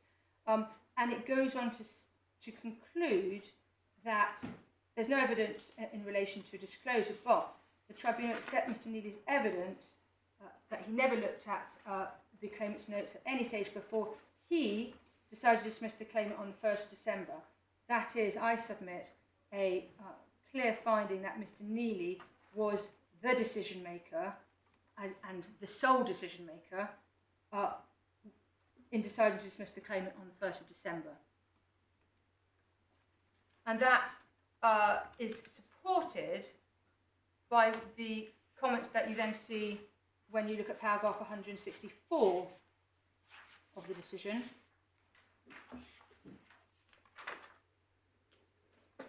Page 86.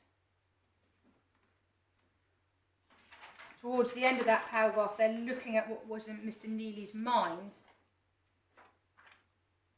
and that, I say, interplays with that previous paragraph I've taken you to illustrate not only what was in Mr. Neely's mind at the time of dismissal, but that it was Mr. Neely that was the decision maker. And the EAT accepted that Mr. Reed's criticism as to this finding was unfounded. That it found that it was clear from the context that Mr. Neely was the only decision maker. That's paragraph 82 of the EAT decision.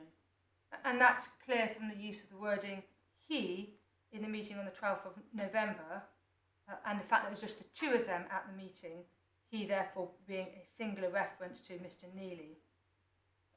The EAT found there was nothing remotely equivocal about the Employment Tribunal's finding that Mr. Neely was the sole decision maker, and I submit that those findings should be upheld. That then moves me into the reasons for dismissal, which is perhaps the slightly lengthier aspect of this ground of appeal. You have the summary, which we're looking at now, paragraph 164, and if I can sum it up two ways, you've got a finding that the team could genuinely not work with the claimant, and it referenced that throughout, towards the top of the page, in the course of the above narrative, where they were referring to those 37 alleged disclosures, that it had become impossible to work with the claimant. And what I propose to do is just take you through those findings of fact which are interspersed with its findings on the communications. I reference it in my skeleton argument, but I just want to put a bit of flesh on those paragraphs, if I may. And if we can pick up, first of all, at paragraph 39 of the judgment, which is page 62. Which is the paragraph in your skeleton which has the reference? Oh, apologies. It is paragraph 60, subparagraph 3, subparagraph A. Thank you.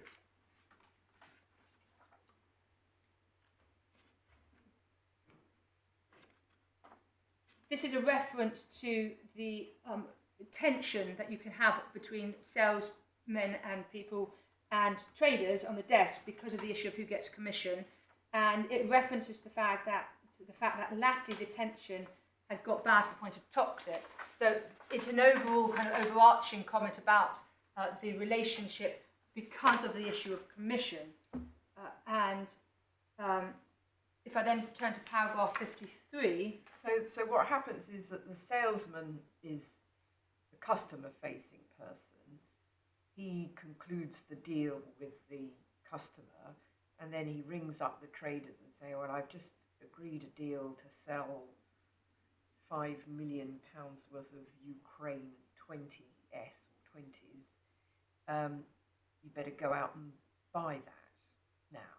And so the trader then has to buy to fulfill the contract, or do they? Yes, the trader will go to the market, yes, and seek to find a counterparty or right, whatever. And then what happens is that the trader puts the information into the system and therefore allocates the commission. And so as the salesperson, there might be a sense of injustice if, for instance, the price moves so the commission is less, or you don't think that you've been allocated a trade that you were part of, because the traders can also trade in their own right. So that's why you get this tension between the trader and the salesperson about whether or not the trader is fairly allocating the salesperson commission. I mean, interesting, Mr. Neely said evidence, it's not the worst he'd seen, but it's obviously just a factor. Where money is concerned, people can get a little bit nasty. So then picking up on the timeline, paragraph 53, and it's referenced towards the end of paragraph 53, where there's referred to the claimant's long-running grievance about the level of his commissions. So that is something that's picked up fairly on, but by certainly June, you've already got a pattern of grievance complaints by the claimant being raised. Am I right, sorry, that once his probationary period was over, then his remuneration was almost entirely commission? Yes, so it becomes even more important to him. Yes. That's right. At this point, he's got quite a healthy base, sort of guaranteed amount. But that lapses after 6 months. Yes. And then it's down to 20,000 or some minimal. Exactly, yeah. Yes. Thank So from the claimant's perspective, if there's a problem on commission, he's going to want to get that in order pretty quickly, yes. one might think. So then moving on to paragraphs 85.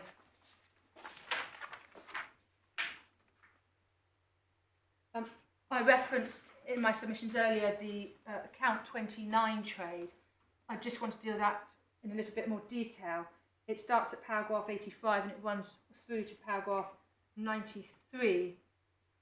And what essentially happens is that the claimant is carrying out a trade, and he says it's done, when in fact it's not done, which is a really crucial and basic error.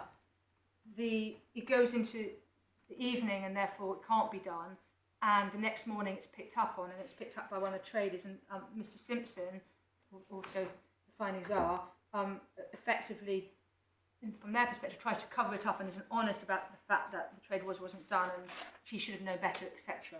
So you can see that in those findings, and that's why Mr. Moore becomes involved, because a second issue comes up, which is whether or not the proper due diligence had been carried out by the claimant in relation to the counterparty, and it hadn't been, which again is a fundamental problem, which is has to be flagged to compliance. The point then that comes out of the communications is twofold. Firstly, there is an issue on commission, because Mr. Barrows, you can see from paragraph 89, simply says, don't pay him any commission on this because it's been basically a mess up. And then you see Mr. Blondin saying it's more than just about commission. This is about a trust. Can we trust this individual? And as a consequence, the claimant does two things. First of all, he actually resigns, although his resignation is not accepted, and he continues. And he also unreservedly apologises to compliance.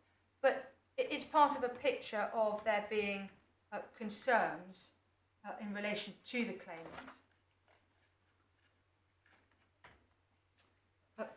Paragraph 99, which is at page 71,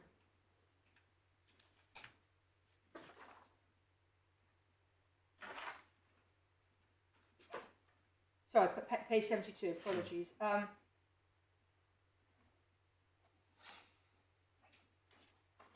This is again about the idea of how the claimant is looking and how he's perceived. You've got complaints being raised again about commission, and there's a reference to the claimant's lack of productivity and his constant complaining. That's about halfway down the page. Sorry, which paragraph? Paragraph 99, and it's in the middle of that paragraph.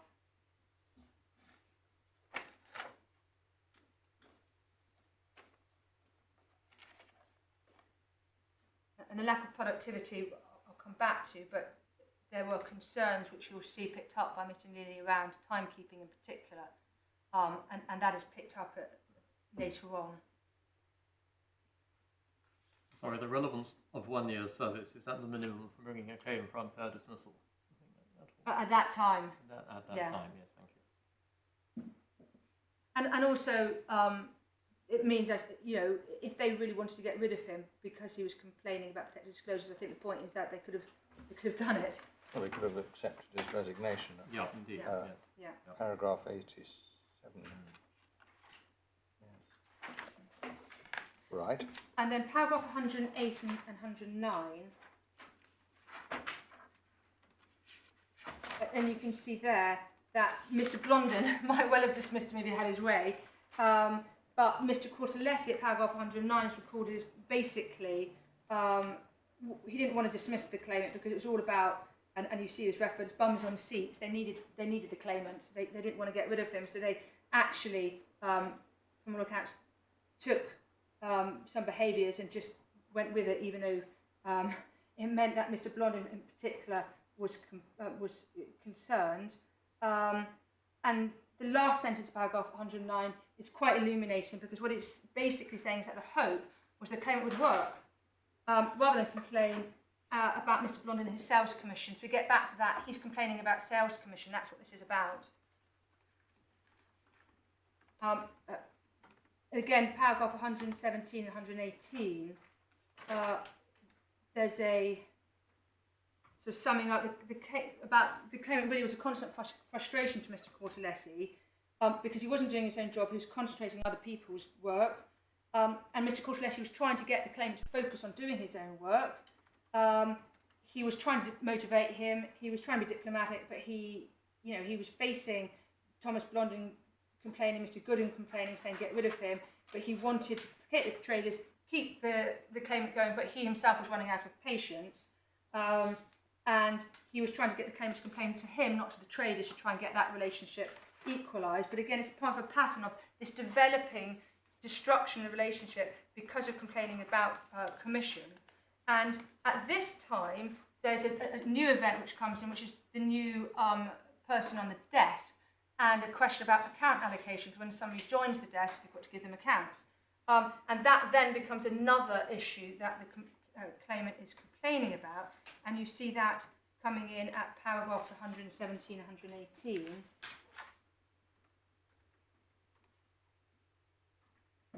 And then paragraphs 124 to 128. What you see in paragraph 124 is reference to Mr. Gooden now being fed up. And then there's a Bloomberg chat between Mr. Gooden and Mr. Blondin around the allocation of a particular account, where they say, let's just give it to him. It's easier to give it to him than to have to put up with it. And if he fails, we'll just take it back, and we think he'll fail.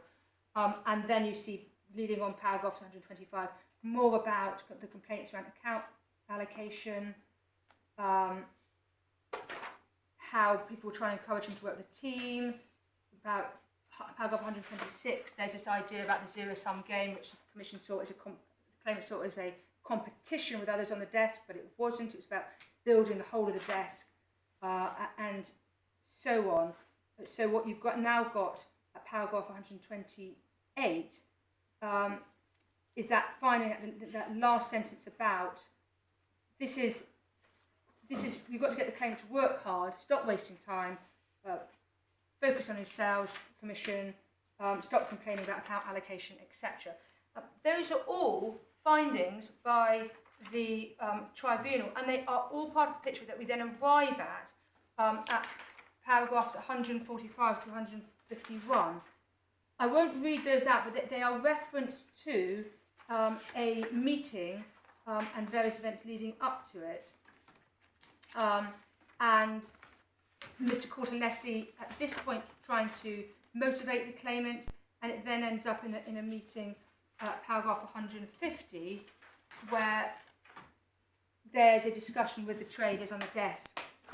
And in paragraph 151, I think this is a crucial finding in response to the duty part of my learned friend's attack, which is, having read that whole of that conversation with the traders, the tribunal says it's a reliable, authentic view of the team's unhappiness as at 9th of October. There's no suggestion that there is anything here that is being made up. These are findings by the tribunal that these are genuine, authentic views of those traders, and that goes squarely against there being any duty-type argument in this case. Well, the dissatisfaction or the unhappiness of the team is to do with his lack of productivity and his moaning, rather than because he's making protected disclosures and snitching on them to compliance. That's not where the unhappiness stems from. Is that what you're... Yes, that's correct. Absolutely.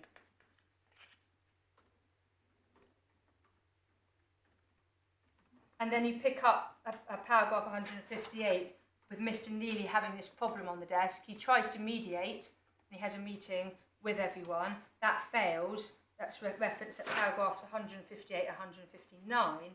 And then we get to paragraph 160, which we started at, which is the one where you have the meeting, those points being made by Mr. Neely, and the decision to dismiss on the 1st of December. And I submit that that's the reason, that's why he was dismissed. It's not about any communications. Was there more evidence or was there evidence before the tribunal about timekeeping and attendance? Yes, there were the timekeeping records. And those are the records that Mr. Neely looks at, and is referenced in particular at paragraph 164. And is duly horrified by. Yes, yes. Just one further point, just on the issue of commission and allocation. Lest you be tempted to think that the complaining was about commission, but that in itself was some form of protected disclosure because of other elements. Those allocation and commission points were brought as detriment claims, and there's no appeal on that detriment claim. But I just wanted to ask you to look at paragraphs 165 and in particular 168, 169.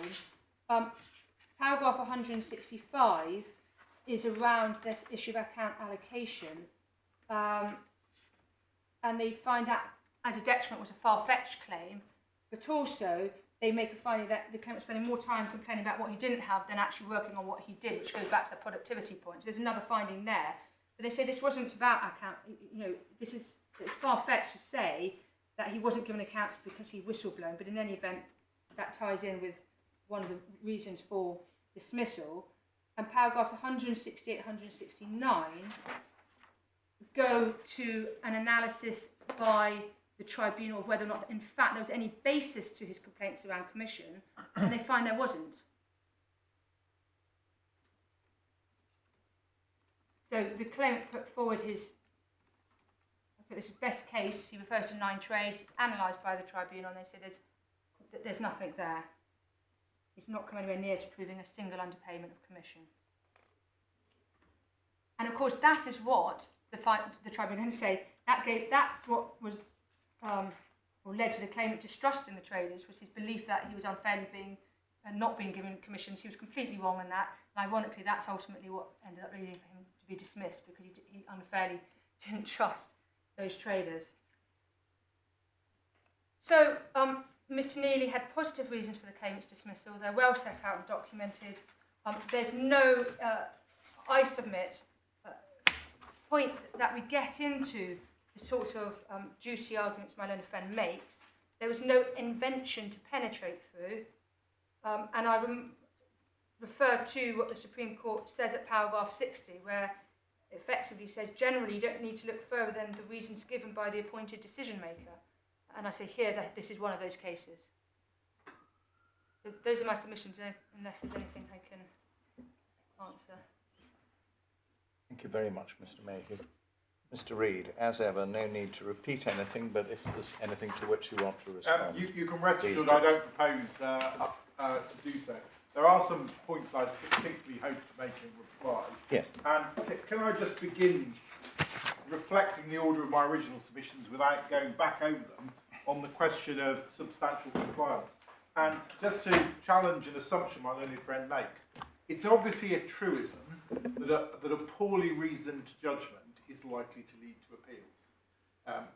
That's an obvious statement. But one mustn't forget, of course, that even a well-reasoned judgment might still lead to a successful appeal, because the well-reasoned judgment might reveal that there is an error of law or of approach. And my learned friend's assumption is that we're looking at substantial compliance in the context of assuming that the tribunal has got it right, necessarily. So if it had been properly reasoned out, then this appeal wouldn't have been run by Mr. Reid. The difficulty is we're both in the same boat in this respect, that what we have is a judgment where, had it complied with the obligations, either I would be looking at it saying, well, clearly I acknowledge they've correctly directed themselves as to the applicable legal tests and applied them, or I would have been saying, actually it's quite clear that they have not correctly directed themselves, say to the aggregation approach or to the belief approach in relation to this, and there is an error of law in their application of the law to the particular facts. And that's the appeal we haven't got here because of their fundamental failure to do the exercise of the obligatory requirement of the rules. And substantial compliance then becomes reading the judgment backwards through the findings mixed in with the law to try and ascertain whether or not there was a genuine direction. And that's why I've identified all the areas which I say indicate that there is a question mark about the tribunal's legal approach. And my learned friend has obviously addressed her submissions in dealing with those, and I just want to pick up a couple of points in reply. My learned friend took you, and you'll recollect that she took you in answering the argument that the tribunal didn't deal with that fundamental question of aggregation. And it's true that the pleaded case grouped the protected disclosures under 4 headings. The submissions, closing submissions, alluded back to the original pleading, but then specifically focused in on certain submissions, protected disclosures applying the Norbrook principle. Can I just mention, I understand, and it's a frustration if one comes from other jurisdictions where pleadings have a rather more particular approach than perhaps they do in the employment tribunal, that one hopes the pleadings very clearly define what one might deal with. There's a practical problem, which was in this case as ever, that Mr. Simpson had been dismissed when he presented his ET1.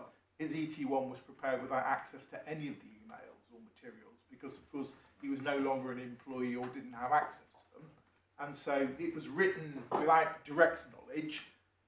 And what doesn't tend to happen in the employment tribunal is that when one gets to the hearing and there's been disclosure, people revisit the original ET1 and sort of populate it with specific reference. So there is that problem that the tribunal did have a massive material.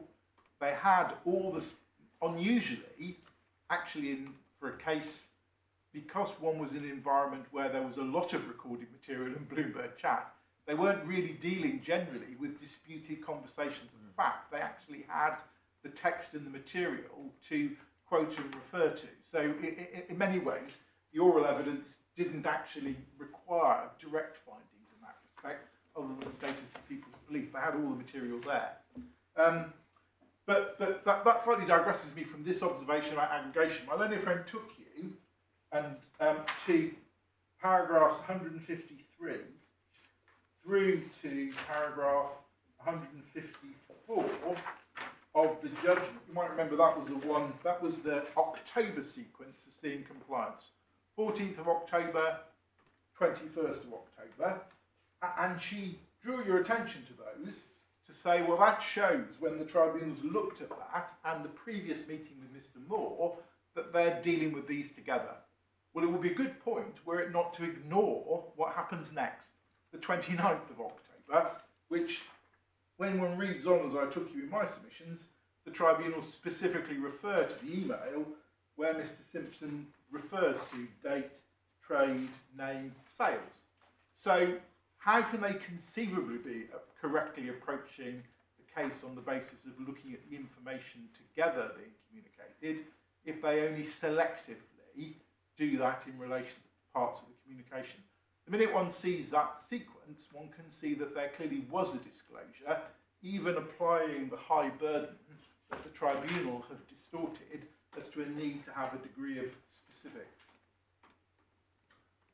Same problem with paragraph 104, which you heard me on, and the 16th of September email.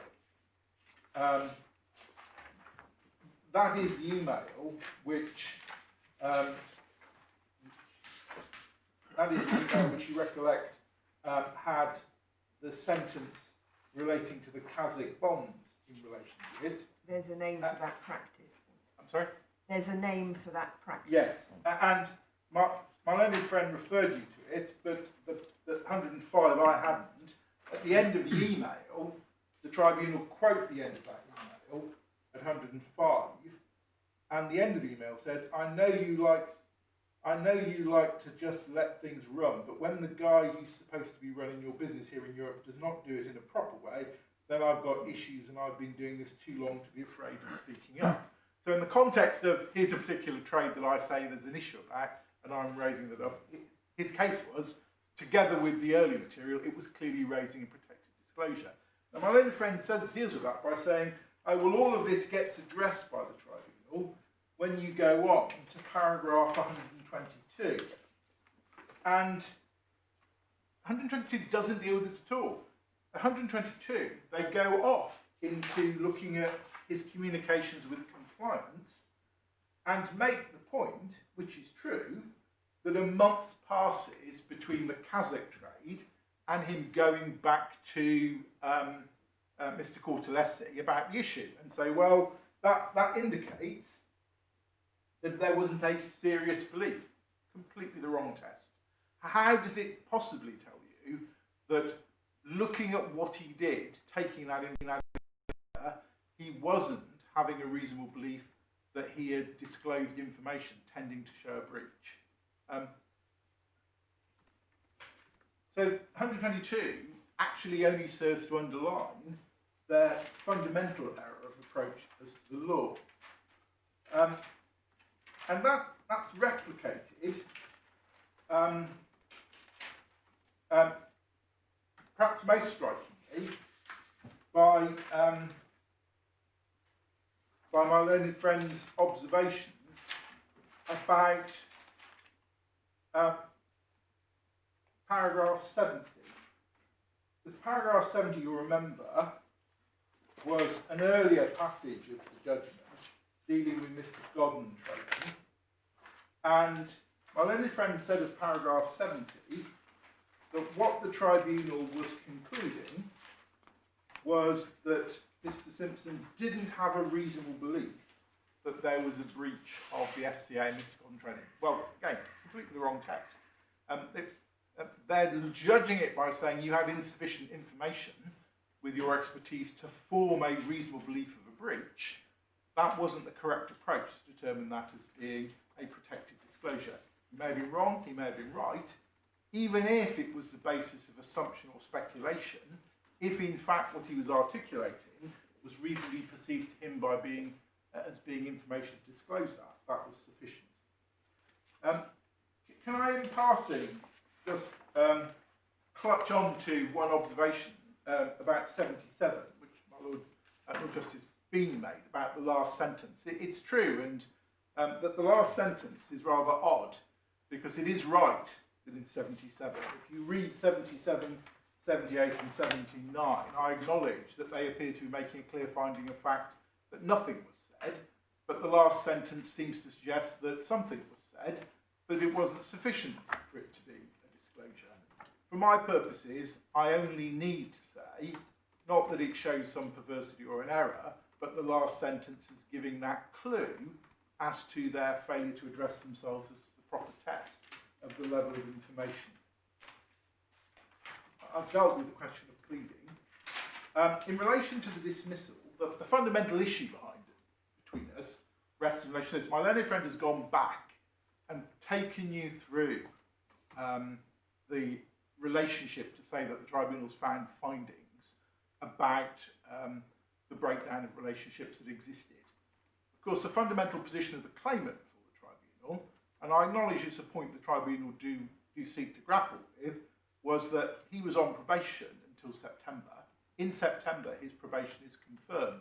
Before September, he could have been terminated with even shorter notice. And the pivot point from here is that, whilst there are issues being raised before, it's after the confirmation of his probation that we get the communications with Mr. Cortellesi on the 15th and 16th of September, and he goes to compliance in October. And then it's very shortly after that in November that he's suspended and dismissed. So his case, and I respectfully say, not addressed by the tribunal directly on the law, was to say, well, whatever grumblings there were, the thing that brought my demise, having seen my probation being confirmed, was the fact that I brought these protected disclosures to such an extent that I was directly raising them with compliance in October. And that's when, having confirmed my employment, I suddenly find myself terminated without any form of disciplinary process. Well, are you saying that because his probation was confirmed and he was kept on, that sort of wipes his slate clean and they're not entitled to rely on anything that occurred before that date as grounds for dismissing him? No, of course not. And probation doesn't wipe your slate clean, but the point that he was making was to say that something had changed, and the thing that had changed was that he was directly going to compliance, and Mr. Cortellesi had fair and square for him the existence of what he said to be unauthorised trading. Now, I acknowledge the tribunal's findings in relation to that, but my legal point was to say that what was clearly being placed before them was the fact that there was a legal argument to say that that underlying position had changed, and that what was presenting the position, taking it to Mr. Nelly in October, November to say he's got to go, was something we were entitled to approach on the duty approach. And they don't direct themselves as to the desirability of considering that. They don't even articulate it at all. And that's where I say the error of law is that we get the failure to articulate and then apply the facts to that particular process. That's all I wanted to say by way of reply. Obviously content if there are other matters you wish me to address, to do so. Thank you very much, Mr. Reid. Thank you both very much.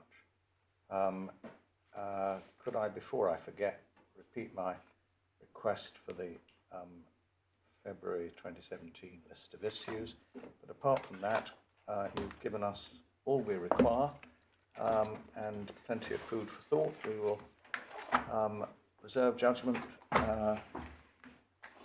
hand it down almost certainly remotely in the usual way, and you two are experienced enough to know the rules.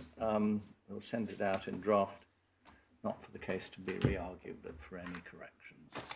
We're very grateful to both. Can I say it's been a pleasant change to be here in person? Yes, well, we Make the most of it. we're having some hearings in person next week, and after that I suspect almost none till the end of the lockdown, whenever that may be. But speaking for myself, there's nothing like having counsel on both sides, and indeed colleagues in the same room. But we look forward to seeing you, each of you, again in whatever venue. All rise.